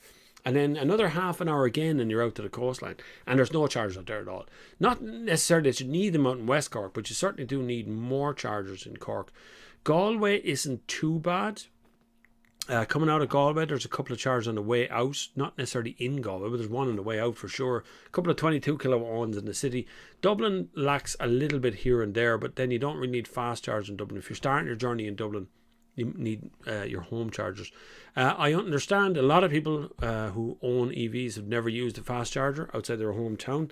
I have, and I don't have to own an EV at all. And I've used fast chargers all over the place. Even going on holidays this year, we had to use fast chargers here in the country. So it definitely will have to put in more fast chargers. It's getting there, but right now it's not going to be there too soon, but it'll get there eventually. Killian wants you to play Warzone. Not right now, but it will be on Warzone later on. Do you remember a day out in Dingle? Dingle? Was I in Dingle? Can't remember. Been there before a few times, yeah. The VW CV ABTE. My God, that's a mouthful and a half. It's £55,000 in the UK. Too expensive. They're all too expensive. Electric cars are just too expensive right now. They'll probably go down in price eventually, but right now they were at a premium level, and that's the biggest problem right now. Everybody wants in, but like when you look at a Kia EV6, it's €50,000 where it starts, 55 for the GT. That is a lot of money. That is way more than a year's wages for a car, for just a car. And it is only just a car, let's be serious. It is pretty good though. Anyway, people are tweeting me as well. Otto says, when I was a kid, I had hundreds of EV vans that were called milk floats. They were a bit slow. It'd take a while to get them. Milk floats were a funny... Actually, you could make a milk float today still, but milk floats were a funny little game. Essentially, you got a rack of 24-volt truck batteries underneath it. That's why they were so heavy, underneath the milk float. They were 24-volt old ex-car truck batteries. And what you do is you essentially poured out the ionized water in the battery and refilled it with deionized water, and that would get the ions moving again. Then you put it into a van and you turned it on in your milk float. It's a great idea, but they were very slow to charge, and they very, very short range and very low speed. But then watch the episode of Father Ted in the best use of a milk float in all time. Hi Bob, any plans to review new petrol hot hatches? Well, is there any petrol hot hatches? Like, let's be serious. Which ones are we talking about here? I've already reviewed the latest of the Golf GTI Club Sports, which is a great car. But other than that, we had a Fiesta ST the other week, which I didn't film because I got it specifically for a show, to show off at our Winter Vibes event. Great car, but that's going to be the end, I think, of just a straight up petrol hot hatch. I think it's going to disappear over the next... I'd say 2 years, maybe even 3 years. It'll be totally replaced by electric hot hatches, which is what Kia is doing with their EV6, and Hyundai with their Ioniq 5. Forget what that was called. Graham Cullen says, we ordered Suzuki Jimny yet? Oh my God, Graham, I would definitely order one. If it had back seats, I would have bought it. That's no joke. It was a commercial one that I had here.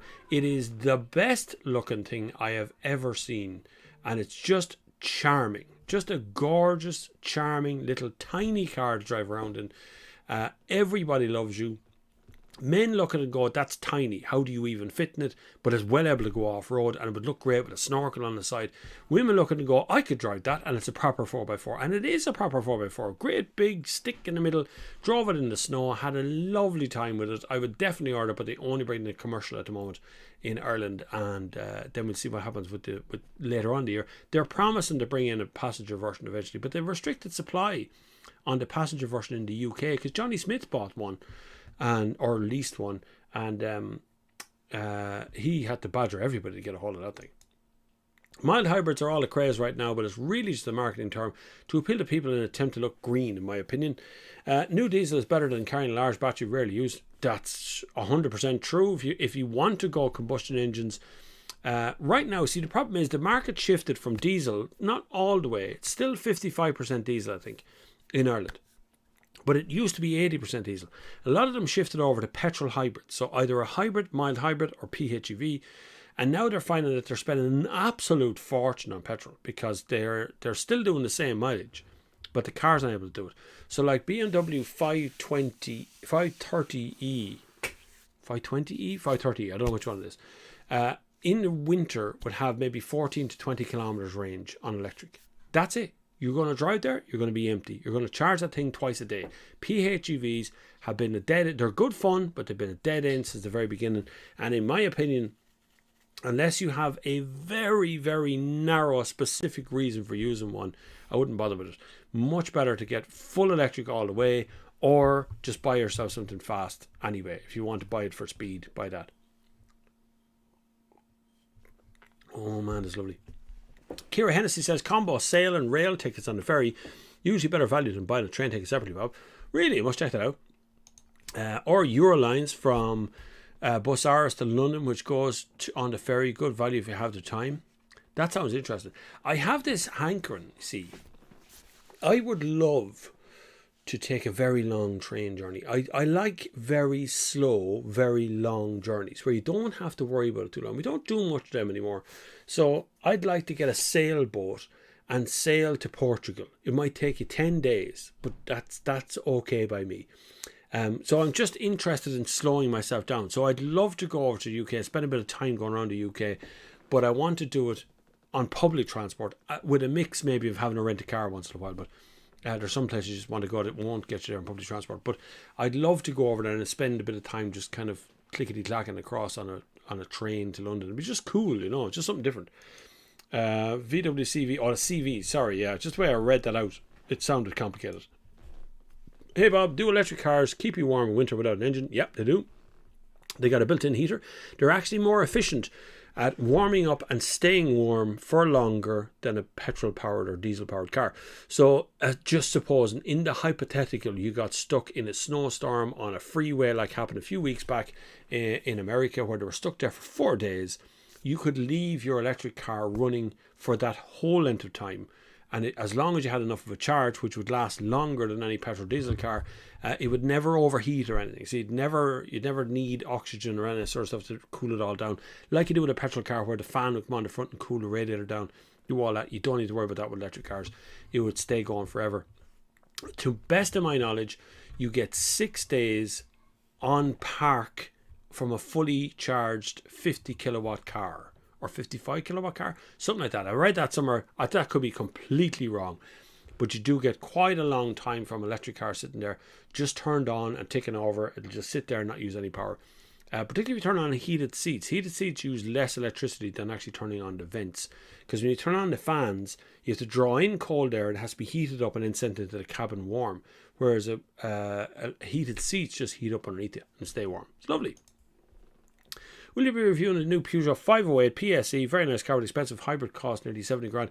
I will. I think I've only just booked it in recently. It's the one with little green accents on it. Looks gorgeous. Now, I have to say, it looks tremendous, but I'm just not sure about recommending anyone to buy a petrol hybrid or petrol performance car at the moment, unless you have enough money for it. Because I think they're going to tax the life out of you eventually. And that's how they're going to get you out of these things. This is what's going to happen. I guess I'll be in trouble when I go and sell my Golf R in the next few years. No, you won't. Performance hatchbacks will always be worth money. That's not going to change. No car company wants to leave you stranded in a petrol or diesel powered car that's devalued and it's their brand, because you're just going to make it worse for them. You're just going to make life hard for that car company. That's what's really going to happen. So the value of those cars will be maintained. You're also going to get people who want to collect that kind of car. It won't go away. I mean, the oldest car we currently have is one of the first cars that ever was built, which is Mercedes' either Type 1 or Type 2 or something. It's one of those, it's got a tiller on the front of it instead of a steering wheel and stuff. It's really old, but it's less than 100 years, really. It may be a little over 100 years. So that's the oldest car we have on the road. So we have cars, regularly you'll see cars driving the road from late 90s, early 90s, but you won't really see it regularly, cars driving from further back than that. When you go back into the 80s, they become very, very rare. So if you think that cars only last that 30 years max, most cars only last maybe 10 to 15 years before they're actually kind of scrapped and they're nearly wrecked and they're gone. You're on the last owner at that point. So electric cars are the same thing. And the same for Golf 4s and stuff. So in 10 or 15 years time, your car will be worth probably more than it is now, because it'd be even rarer than it was then. Matt Turner Smith says, brother had a 2017 Passat GTE. Pretty good. GTE is a PHEV. Lives in Geneva, Switzerland, so didn't know how much different spec than UK and Ireland. Bargain money in Switzerland compared to everybody else. Passats are gorgeous. They're a lovely car. But just sales-wise, in this country, very few sell. Now, in Europe, you find in certain parts of Europe that the estates, the four-wheel drive estates, sell very well. Like the Skoda Octavia RS sells very well in places like Switzerland, Austria, northern Italy, those kind of places. Big sales there because people want something that is four-wheel drive, but they don't want to buy an SUV, proper SUV thing. But my favourite family holiday was sailing down the Canal du Midi, South France. 14 days, sailed the Etang D2, second largest inland lake. Lovely. That's my dream. I would love, and I've never been on a little sailboat, the little ones. As you see, I follow all the sailing channels on YouTube. So SV Delios, and there's an English guy called the Old Sea Dog, Adventures of the Old Sea Dog. I follow all those guys, and I religiously watch all their videos. But I've never been on a sailboat. But I would absolutely love to spend my time sitting on a sailboat, just trundling across, being blown along by the wind. Has a desire that I don't know where it came from. Just the idea that you're not using any fuel of any kind. It's just the wind pushing you along. That is fascinating to me. And it's very old. The oldest modes of transport in the world date back to sail power, like wind power. It goes all the way back. So the idea of that just attracts me greatly, and I absolutely love it. If anyone's got a sailing boat, let me know. I'll come and sit in your sailing boat and you can sail me off into the ocean somewhere. Still on the same topic, Peter Ball says, you want to slow down, try a canal boat trip, 4 miles per hour speed limit, very relaxing. That's another one. That's a lovely thing that you could do. You know, it's just, but that uses a little diesel engine. I still have this fascination with sails. Just this, jump on a boat, get yourself out to an area where the wind starts to blow, and then you're off. You're just way into the wind. It just sounds lovely, you know. But if you're not into sailing, the channels that are very good, SV Delios is very, very good, or Delos is really good. I've been watching them for a couple of years. They're on about 10 years on YouTube, but they're very, very good. They make really chill, cool vibe videos. Adventures of an Old Sea Dog is an older English guy. He sails a metal bottom boat all over the world and has been doing it for a couple of years now. He's an older guy, so you get a different kind of vibe of him. And he's on his own on the boat, single-handed the whole time. It was just a weird channel I came across a while ago. It's become popular in the last while. There's a couple of other channels out there as well. Loads of American ones. Not so much into them as they talk about the couples sailing all over the world. It's kind of like, just get on with this. But some of them are good. Carrageen says, our Fiat Ducato S gone electric yet? What's the range? It did 440 miles to Dublin, a single dingle back and fully loaded van. Is it possible electric? No, it wouldn't be possible. I don't think 440 miles to Dublin to Dingle and back, fully loaded van. No, you're going to run out of power in the middle of that, somewhere halfway maybe. But electric vans won't be around for another few years yet. It's the weight. So if you take that electric cars are substantially heavier than their petrol alternatives or diesel alternatives, they're much heavier because the batteries weigh more. So if you start off with a van that's empty, which is already light, and you add in all the battery starts to, the car becomes heavier, the van becomes heavy. Then you're going to load the van as well, and it has to be able to tow. And currently, as far as I know, the biggest towing capacity of all of them is the Tesla Model 3 at 1500 kgs, I think. Or maybe it's more than that, could be more than that. But I don't think they tow very much either, because the braking system is different on them, and there's so many little niggly things. I think it'll be another couple of years before we see proper amounts of electric vans on the road permanently. Graham Cullen says, about 20 years ago, my parents did a Rocky Mountain train ride. Started in the US, finished in Canada, cabin like a hotel room, down in the car like a restaurant. That's like dream stuff right there. I'd love that. Orient Express. I'd love to go on this Trans-Siberian Express, another one as well. Starts in Vladivostok, ends in St. Petersburg, I think, in Russia. I love that stuff. The idea of just sitting on a train, sleeping carriages and all that. Oh, I love all that sort of stuff. That'd be great. But if you had to dress for dinner, oh, yes. Now we're talking. I'd love to do that as well. But there's another one we're going to do. I was going to bring the kids just before the pandemic started. 2019, was it 19 or 20 that started? 2020, I think. We were supposed to go in 2020 to Vietnam. We had money together to buy tickets and spend maybe 2 weeks, because Vietnam is very cheap when you actually get there. Just getting there is the expensive part. But we were going to spend 2 weeks or even 3 weeks creeping about Vietnam and see what we could do. And one thing we wanted to do straight away was to take what's called a Reunification Express, which is a 3 or 4 day train ride. Is it 3 days or it's at least overnight anyway, from South Vietnam to North Vietnam. I wanted to go with that whole thing, which would bring up to Dong Feng or so, I don't know, somewhere up the top of it. It sounded very interesting. I was dying to do it. We were just about to book it, and then Leo Varadkar went, guess what? We're going to close the whole bleeding country for the next 2 years. So the pandemic struck, and then pretty much Vietnam closed its doors as well. So it became hard to get into. That's gorgeous. Funny they started holidays after they were kids, were adults. Yeah, that's what I'm waiting for. Those my kids are adults, I'm leaving. As soon as that, once the kids can look after themselves, I'm out. Best-selling EV in Ireland last 2 years, ID4. Will the EV6 top the charts this year, or equally high-spec Skoda 80? Well, let's talk about sales for a second, because the sales this year started off with Toyota at the top and Hyundai. Now, my sources tell me that they're at the top of the charts because they had supply, which is why ID4 was at the top of the charts as well. They had supply, they had enough of them out there, they had enough of their semiconductors and processors to make it happen, and so they got it done. Now, I'm also hearing that they've ran short this year, which is why sales are falling of every one of those cars, not because people don't want them, just because they can't make enough of them. And so I'd say that they're going to continue doing what they're doing, trying to push very hard to flood the market. Volkswagen want to flood the market with enough electric cars that they can sustain themselves when the Chinese come, which will change everything. I promise you, next 2-3 years, the Chinese is going to change the whole market here. Bob, what do you think of the Toyota MR2 replica Ferraris? Sorry.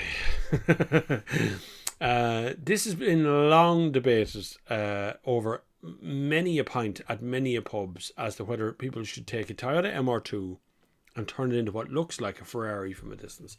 And I seen one of those, I think it was at Summer Vibes or maybe Autumn Vibes or something. One of them would come along to show off, and from a distance you kind of go, oh, look at that Ferrari. Wow. Then you get up close and go, hold on, this doesn't look much like a Ferrari when you see it up close. And then you look at the interior and realize that it's just a Toyota. I would say it's ever so slightly embarrassing to do that, but it's also, in your own little way, it's still kind of cool. And I'll tell you why it's cool, because you're representing the ordinary person. You're saying, here is a Toyota, and I'm going to make it feel like a Ferrari and make you think I'm driving a Ferrari. I think that represents, to some degree, that represents people out there, which is why I tend to, when I'm doing the vibe things, I bring along a fairly ordinary car. I don't like bringing along big fancy mad cars. I like bringing along, like Summer Vibes with me was it a Renault Alpine I brought to that, or a Supra I think I brought to Autumn Vibes or Summer Vibes. And then, so I bring kind of an ordinary looking, which is what I like. Graham McGrath, strongly considering buying a 2014 Lexus G450H, good car, F-Sport, but quite concerned about resale value in 45 years time with the big take-up of EVs. What's your thoughts? Not really going to happen. The market will naturally fluctuate through itself. The G450H is actually a lovely car to drive. If you think outside of Ireland, you're going to find that the level of those cars will stick on forever. 2014 car, you'll get it reasonably priced at the moment, and you'll be able to get rid of that in 10 years. Like, it's 10 years from there. It's still going to be 10 years for these cars disappear off the market. And the same applies for the new EVs. I don't think anyone's going to lose their shirt on buying an EV or buying any car at the moment in the next 5 to 10 years, because they have to keep making them. They have no choice, because the less time they put into that, the less chance they have of actually getting anywhere in the future. Because if you cheat your customer, if you say, yeah, buy our hybrid today, and then in 5 years time the hybrid's not worth anything to them, they'll never buy another thing. Simple as that. Hi Bob, I had a chance to drive a Honda E Watted car, dashboard, all screens and mirrors with cameras. This car was quite fast. Honda E is not a bad little yoke actually. I quite enjoyed that car. It's just a bit short range for me, as proven by Stavros. Didn't he buy one and then he got rid of it because he couldn't get the range to work properly? I don't know why people put so much emphasis on range, but if you're going to buy one of the cars, that is the one with the shortest range, I think, really. But it's lovely inside. I think those screens are going to date a little bit, because you know the way electronics move on very fast. Like that screen that's on my iPhone 12 Pro, if you go back to iPhone 6, which is this, the screen is worse. You know, so screens improve over time. So I'd be wondering about putting all of my eggs in the basket of just having nothing but screens across there, whether that would work for the future. Keith Byrne didn't like me there, so I'm glad. Thank you for Eric Rochford. He was on the spot like an absolute shot. He just deleted Keith Byrne's life, which is good. Could you delete him forever? Like, no. What's your top EV right now? Right now, this minute, it swaps between Kia EV6 and Skoda Enyaq. Would be my two favourite top EVs at the moment. If you don't like EV6, there's always a Hyundai Ioniq 5, essentially the same car underneath, looks totally different. I wouldn't be keen on the look of the Ioniq 5. I prefer EV6, but Skoda Enyaq is probably the best looking one at the moment. Let me just see if I can bring a picture of Skoda Enyaq there. Skoda Enyaq would be the one that I think would be the best looking one. Can't spell Skoda. Skoda Enyaq images, and I bring up that image there. We can flick over and have a look at that. Fade. So there is the Enyaq. I think it looks probably the nicest one of the lot. There is a very handsome looking one with some of the orange accents and things on it, and like that's more of an ordinary looking one. It's the one, I think we had that one on test, even that colour of it. So I think it's just one of the best looking cars at the moment. But then if you look at the Kia EV6, you see that's not a bad looking. Now that's the GT one. That's not coming until later on in the year. So don't get like, oh, look, it looks deadly. That's an ordinary EV6, and that's an ordinary EV6. So they do, I think they look very well. They're lovely. I think the EV6 is a bigger car inside, and I think the Enyaq looks a little better, but I think the EV6 is a slightly better all-round car. Skoda, just one last tip though, Skoda Enyaq has a better boot. The boot inside of it is much nicer. Bob, thoughts on drift games? I need to build a compound. I think it's a great idea. They've blew up on YouTube. Well, when I say blew up, they blew up. Yeah, of course they did. Well, I met Dave. We talked over his compound thing. I know what he's doing. And it's going to be nice. It's going to be good. It'll be nice to have a place to go and hang out and be, you know, ourselves in a compound environment, which would be kind of cool to have. But whether that turns into something good for everyone, or this turns out to be something that's a business idea, because you still have to make money from something, and also you have to placate neighbours. So often, like, the neighbour end of things can be the biggest problem, in that Mondello is consistently trying to placate neighbours. That's always happening in Mondello. So whether that's actually going to happen for them, and that can sustain, make it happen forever, I'm not sure. But it'd be really good to have a place where we could hang out. Like I say, I've already been in Dave's current compound, the garage, the Drift Games garage. I've been there, and we had a good old chat to him, and it was a good day that day. And we had no problems at all figuring out what to do next. We're going to be working with Dave on a few projects this year, including that compound idea. There's a few of us now that are kind of, as Dave calls, I think, the pillars of the car community, the ones that kind of sit up and go, this is what I think the car community should be, and really want to mind it. And I think that's happening, and I think that should continue to happen. And I don't know if we need to change, what we need to change within the car community in Ireland, other than I'm against you and you're against me aspect, a bit like Keith Byrne there passed out. Thanks, Eric, like I say. it's very nice to see the reaction of people who's going to copy that message. I think that's hilarious. I won't read it out because it is a bold message. But he thinks I'm a Clarkson want to be. Yes, I'd like Clarkson's money. That would be really good, actually. But thanks, Anna. Then, if you ever thought of hosting your own Cars and Coffee, I have hosted my own Cars and Coffee, which is called Winter Vibes, Summer Vibes, and all the rest. They're all Cars and Coffee. I usually involve myself in other Cars and Coffees, which there's one coming up on the 31st of this month, I think, in Portlaoise, which will be pretty big, I think. Let me just check the date. I'm sure I'm right. Hold on a second now, because this Sunday, is it the 31st? No, it is the 30th. The 30th of January at 10:30 a.m. in Portlaoise, Junction 17 in Portlaoise. The petrol station there. There will be a Cars and Coffee which includes trucks and motorbikes and so on. It's usually pretty good. It's run by Tom Lacey, who has run a couple of other ones there as well. And I usually get involved in that one. So it's not my Cars and Coffee, but I do promote it with them. And I'm usually attending those ones as well. So I will be there, and I will bring with me a DS7 petrol hybrid or a Skoda Kodiaq. One or the other. Don't know which. I bought cars now. So the problem of what car do I bring to the Cars and Coffee? It's always pretty useful. But it's been for the last few weeks now, it's been one of those like panic moments of trying to get everything done for everybody, because it's January, you know, and you're trying to catch up on future work and what's happening in past work, and you keep looking at videos going, I have to make that video, I have to make this video. So it's really hard to keep up with everybody, but it'd be really nice to do something for myself, which is what's coming up right now. No, so if I ever get a project car for channel, I would love to. But have you seen the prices of cars? I have my eye on a few cars, but you would need 10 grand or even more to get something that you can actually make into a project car.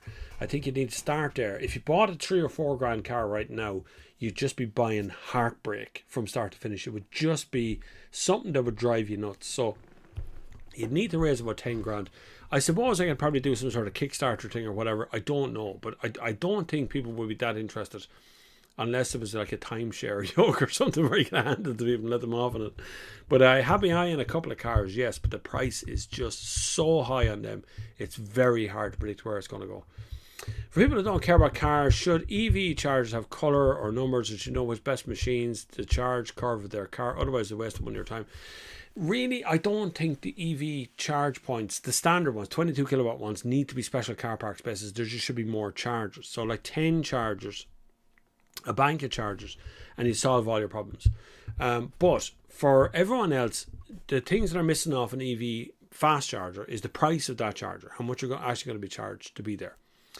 The actual output of the charger, it only ever tells you the maximum of the charge. So it tells you it'll charge at 350 kilowatts, but your car might only charge at 50 or 100 or whatever. And even then, because of the charge curve, it won't consistently charge at that either. So it'll charge for a few minutes at 50 and then it'll drop away to 25 and 20 and 13 and whatever it is till it's full, right? So the problem is, how much education do you want to give your EV owner? How much information do you want to give your EV owner? Do you really want to, like, I'm not sure someone coming from a diesel or petrol car really wants to know about charge curves, really wants to know about how fast it's going to charge. They just want to know that when they get in, they press the button, that the car will drive off and it will be full of fuel. That's it. That's charge curves and stuff really only matter. If you like XL, you probably like things about charge curves. Which is why I don't really mention charge curves in my reviews of stuff, because I think there's channels out there who specialize more in EVs and would have that, like Bjorn Island or whatever. He specializes in that EV thing and has an audience that's composite with that charge curve thing. So I think to some degree, talking consistently about charge curves and how fast the car will charge and how much time you have to spend at a charge point, I'm not sure that actually people would pay attention and really watch it too much. But at the same time, it would be lovely to know when you pull up to a charger if it's actually working. Is there a queue at it? This is what I've coined a phrase, and I see it spreading now, which is called charger anxiety, right? So this is the anxiousness you feel when you're actually going to a charger. You think, God, is it actually working? Is the app right? Is there a queue there?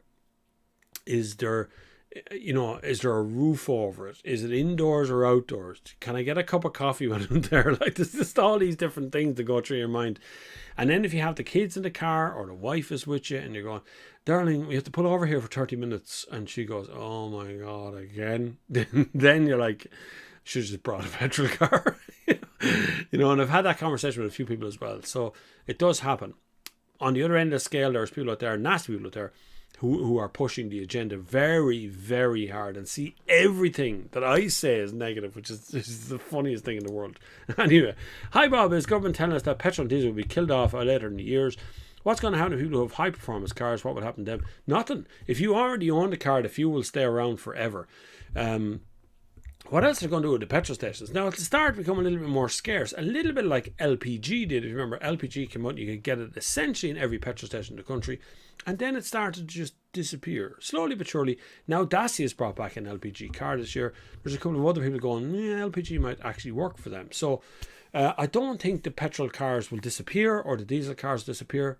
But I do think we will start to replace what I would say is the ordinary car. This is the thing right now. Electric cars are good as a commuter car. So if you're replacing like a standard diesel Toyota Avensis that you've been using for 10 years now, drive to and from work, electric cars are going to replace that beautifully. But if you're looking at sitting around replacing a Golf GTI or something, not right now. It's just not there right now. I don't think a car that handles like a Golf GTI is in the same thing. So, but nothing's going to happen to fuel. It will stay around forever. It's the internal combustion engine will stop being produced from 2030. That's what's going to happen. Sean Murray says, will the Dacia Spring come to Ireland? Not so far, Sean. Dacia say that it's too expensive to import, very hard to get hold of, and by the time it go on sale here, it'll be too expensive. Plus, Dacia's in a weird spot. It kind of competes with itself, with Renault. You know what I mean? It sort of competes against itself, which is kind of a weird place to be.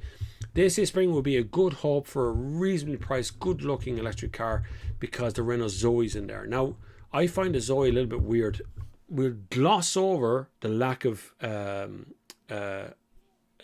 NCAP rating points because it has 0 duck egg. They moved an airbag or made an airbag smaller or something, and it completely upset the system, so it got 0 in the points. But forgetting the zeros, they're actually quite noisy. When they're charging, they make this squeal, and everybody said I was right making a squeal. It wasn't just my cars, all the cars are out there, and it seems weird to have this car in the market that's still like that. So I suspect that Dacia Spring would be the old version of the Zoe coming again. I'm not sure we'd actually want it on the market, but there is plenty of alternatives. MG are bringing out the MG EV6 or something later on the year. There's another one, there's a hatchback version of it coming as well. So then there'd be a Nissan Qashqai style, a sort of an estate car, which I think I have in a couple of weeks' time, and then there's a long range version of those coming as well. Not sure we need a long range version of anything, but maybe. In Ireland, I mean. At college this year, my level 3 recommissioned a 1967 Morris Minor, good car. They loved it, just waiting on a few parts and then it would get MOT. 67 Morris Minor, I actually liked them. They were very common, very, very common here for a while. You could pick them up for peanuts at one point. Not sure anymore. I'd say they're probably worth a bit more money now, but there was a point when you can pick up a Morris Minor here in the country for maybe $2,000 or $3,000 in reasonable condition as well. Not fast. I think it was a 1.1. Is it a 1 litre or 1.1 litre engine and a 1.3 litre engine? Petrol, both of them. Big engine bay and built in the UK as well. Not a bad car. It's just going cold and it's still lovely. God, I highly recommend that. Ginger and lemon tea with a squeeze of honey in it. Is it hard moving for petrol and diesel to electric? No. It's actually much easier than people think. It very much depends on your mileage. If you're going to be a very high mileage person, you will probably have to interact with the infrastructure at some point, and that's usually where it all falls down. If you're charging predominantly, like 95% of people, sitting at home charging your car, you'll probably never have a problem. This is me. When I have electric car, I have an electric car right now. It's charged once this week in Junction 14 because I had a meeting there, and I just plugged in there while I was there. But other than that, that's the only time I've charged in the infrastructure side of things. The only time I charged. Oh, sorry, no, I charged it once in Sandyford because I got it empty.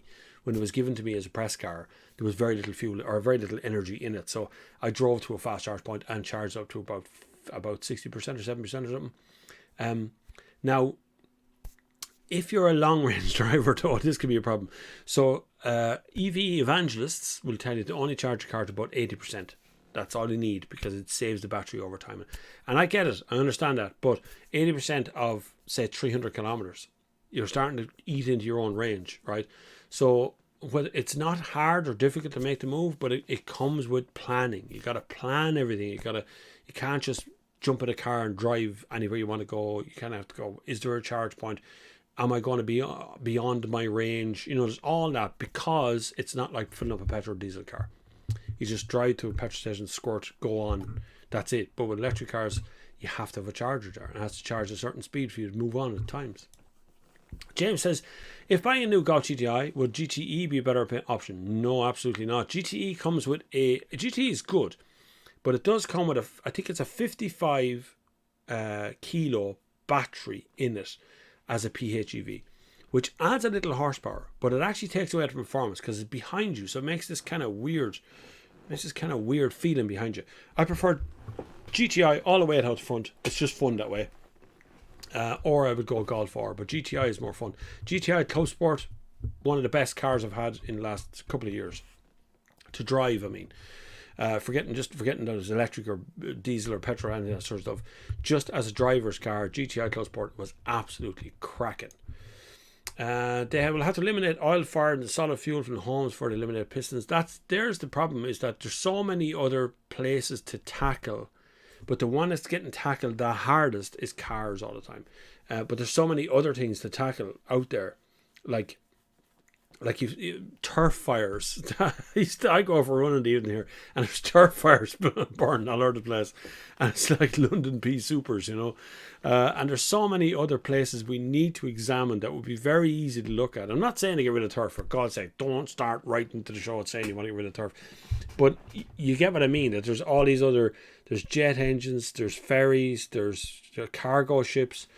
There's, like, I was watching a thing on Euro News the other day, where cargo ships coming from Canada are hitting whales, big whales, and killing them. So running into them by mistake. Now, I'm not saying they're aiming for them, but they're running into them, running them over. So, like, all they have to do is move like 12 degrees further north or something, and these ships would miss the whales by miles. But they won't, because it costs more money on diesel. Because you see what I get? It's just that the whole world is upside down. We just kill a few whales to save our diesel bill. It doesn't make any sense. But that is genuinely happening. Look it up on Euronews. I was watching the other day. A really good article. But back here at home, we have turf-fired power stations. We have coal-fired power stations. We have 3 or 4 airports that all run with jet fuel, kerosene fuel coming out. There's just like, why? Why are we tackling all this and tackling everything else, but we're not looking at all these other things? We'll get there eventually, I suppose. Dennis O'Hare, hi Bob, would you consider a Tesla brand to be premium? No. Well, in some ways, I suppose, yeah. Would you be up there with the likes of Mercedes, BMW, or Audi, or would your Model 3 be a good buy for? Yes, I like Model 3s. Model 3 is good. And there is a status symbol to having a Tesla. Plus, absolutely every young lad and young one in the country goes, that's a Tesla. It's kind of wearing off now, but it is still there. I don't know if I'd say it's premium, but they do have certain premium features on the interior which are pretty good, like the wooden bits and the cloth and all. That's all good, and the software is exceptional. If you want a car, Dennis, that actually does the range that they advertise, Tesla actually do it, and you're in a supercharger network, and there's nothing else like it in the country. As much as Volkswagen has been trying to make the Ionity tie-up work, it just isn't. It isn't running at the same level as it should have been, whereas Tesla have nailed the range thing. Like, just get the car, go, and it brings you by the charge points. Model 3s are pretty good. Be aware that Model 3 is getting pretty common on the road now. You do see quite a few of them, so you will have to, and they all look the same. So, apart from the wheel covers, the only difference. But they're still a bloody good car to drive, and they're holding their value pretty well as well. But the way you mentioned Junction 14 is such a makes you live on the motorway. I don't, but I do live driving up and down the motorway a lot. So I coming from Dublin to Portlaoise, I do it at least twice or maybe even 3 times a week in a car. So I constantly go by Junction 14. Beyond Junction 14, there isn't anything even like that kind of place. So There's a couple of places that are closer to Dublin that now have an Ionity charger in it, but I don't have an Ionity card. I don't have like, it's very expensive to charge an Ionity. I wouldn't recommend anyone do it unless you're doing it once a year. Like, like once or twice. It's very expensive. It's like going to buy the premium of premium fuels, even more expensive, like €1 extra. So I don't recommend that, but because I'm not signed up with Ionity, unless you pay $14.99 a month or £15 a month. Ionity just isn't worth it. So beyond Junction 14, you're kind of into an area where they don't really have any charge points on the motorway. I mean, I was thinking of Toyota MR2, the poor man's Ferrari. Is that right? Paul, asked you back again. Did you not listen to the first answer to that one? What do you think of Dave from Drift Games' new GR Supra? I was in it. It's the same Supra I had on Cannonball. It's a very good car. It's very, very good. Dave is going to do some good stuff with that car over the next few months. It'll turn into something that is not like a Supra anymore. Interesting, he actually bought it, and he bought it from a dealership as well. Weird looking car in ways, and then in other ways it looks fantastic. As I say, I had one on Cannonball for the entire time. It was absolutely cracking car. Great car to drive. Kept up with all in Ferraris as well. Alpha 159 project car has to be done. I'd love that. 159 estate, and then modify the whole thing to make it look even cooler. Lower it and put on wide wheels and, do all the stuff you're supposed to do. There's so many different project cars you could have out there. Just the price of every single one of them is far too high to be a project. Like, if you put 15 grand into a car, you'll never see it back out of cars now, because you're buying them for such big money now that by the time you finish modifying them, you probably devalue the car rather than put more money in them. We'd run a power station with the hot air we get from the UK government, then it would be net zero. They say nothing useful. Well, listen, Boris running around there saying there's no parties. There is parties. I don't know who was at my party. I'm not too sure what party, who was there. Was anyone ever there? There is a lot of lies being told that are half-truths is what the real part of them are. They've been disguised as, well, I never said that, and then somebody comes up with the actual number of it. So I think the UK is at near war point with itself, nearly. And my experience yesterday on Twitter would suggest that there is a lot of bots in the background doing their work.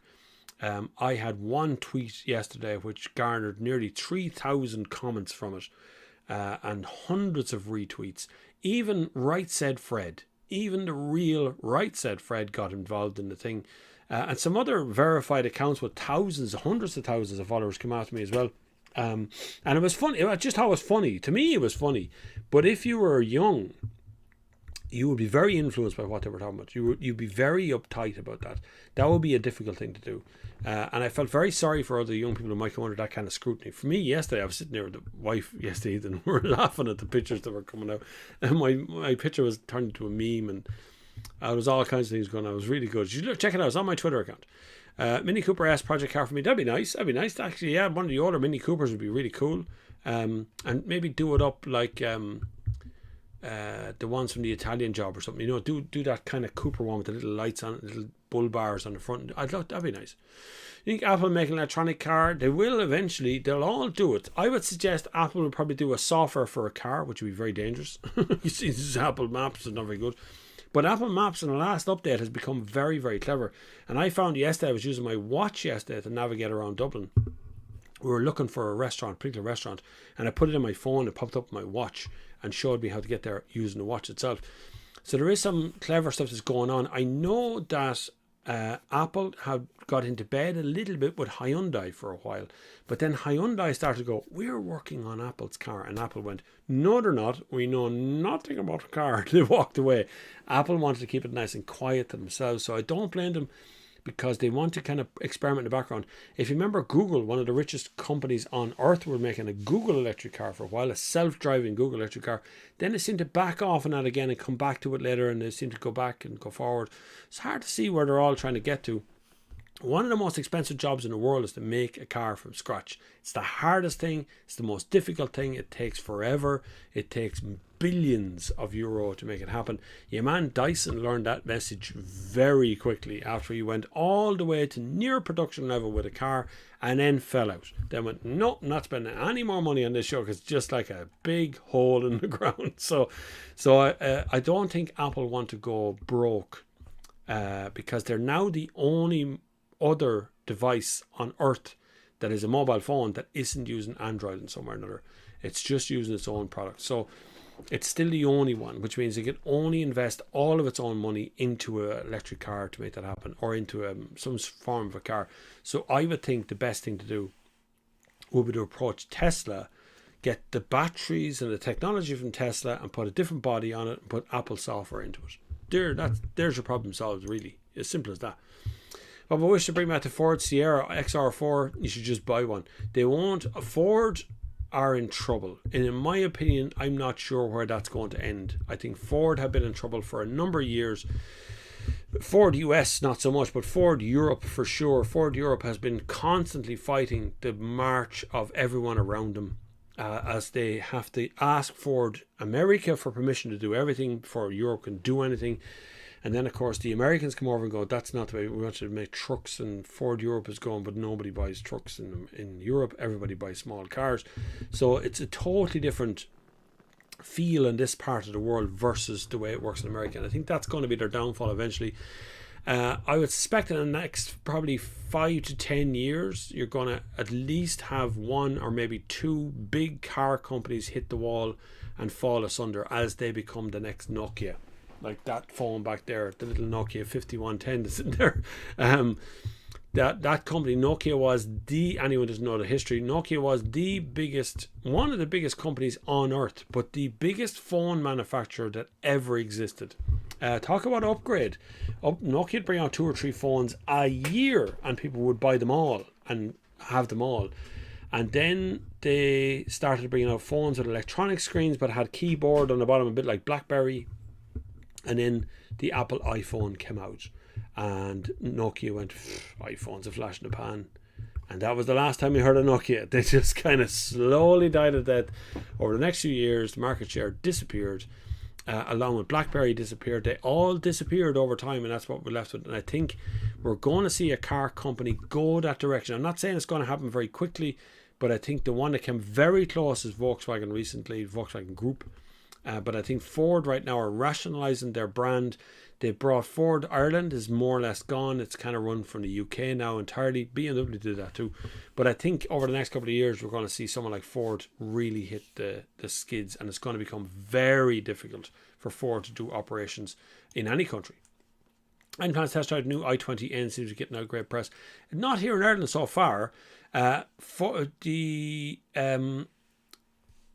find Hyundai PR and press incredibly difficult to deal with. I've heard that same story from a number of journalists out there where they get no answer, or they can't get a car, they can't get a thing. All we really want to do is test cars. All they really want to do is sell cars, and they'll sell cars whether we test them or not. So they're not that interested. So I'm not sure whether she'll ever give me the i20N, but we'll see, because they're not answering emails to most people at the moment, which is kind of weird. Anyway, we are just fast approaching. There's Paul S. Just shows how old we are. It's true, you know. It is. I'd love a little XR4 as well, but I don't know whether we'll ever get that kind of car back again. We're just approaching the 4 p.m. mark. We're only 2 minutes out. I just want to remind you to subscribe to the channel. That's the important part. Thank you to everybody who donated today. It was very kind of you to donate. It does keep the lights on and the show on the road. It's very important because the show has to stay on the road. And I do try and do this every Sunday, at the cost of my voice for the next 3 or 4 days, because it's going to kill me now. But that's okay. It's fine, because that's what the Sunday service is all about. We'll keep this up every week for the next few weeks, although on the 30th of the month, I'll be at the car show here in Portlaoise at Junction 17 from 10:30. I think it goes on till 1:30 or something. So I'll start the Sunday service after that. But I will be at that car show. If you want to come down and see it, come down. Or I might start the Sunday service at it if it's a bright day, a nice day, and just do a walk around while I'm there in a live sense. But it's very hard to do 2 hours of live on battery phones. So we'll see what happens. But for the next while, look after yourselves. For God's sake, don't do anything mad. Don't do anything stupid either. It's always good fun to have you here. And it's always good fun every week to have you all along. It's brilliant. Like, share, comment, subscribe is the most important thing to do with the whole channel. If you can donate some money, it's brilliant. It just definitely keeps the lights on, like I say, because YouTube does not pay a lot of money anymore, and it's been like that for months and months and months as their revenue share has fallen towards TikTok. And TikTok don't pay anything anyway. Even though I have a huge channel on TikTok. But it's okay. You can find me on any platform. Look after yourselves. And until the next time, I'll see you on the far side.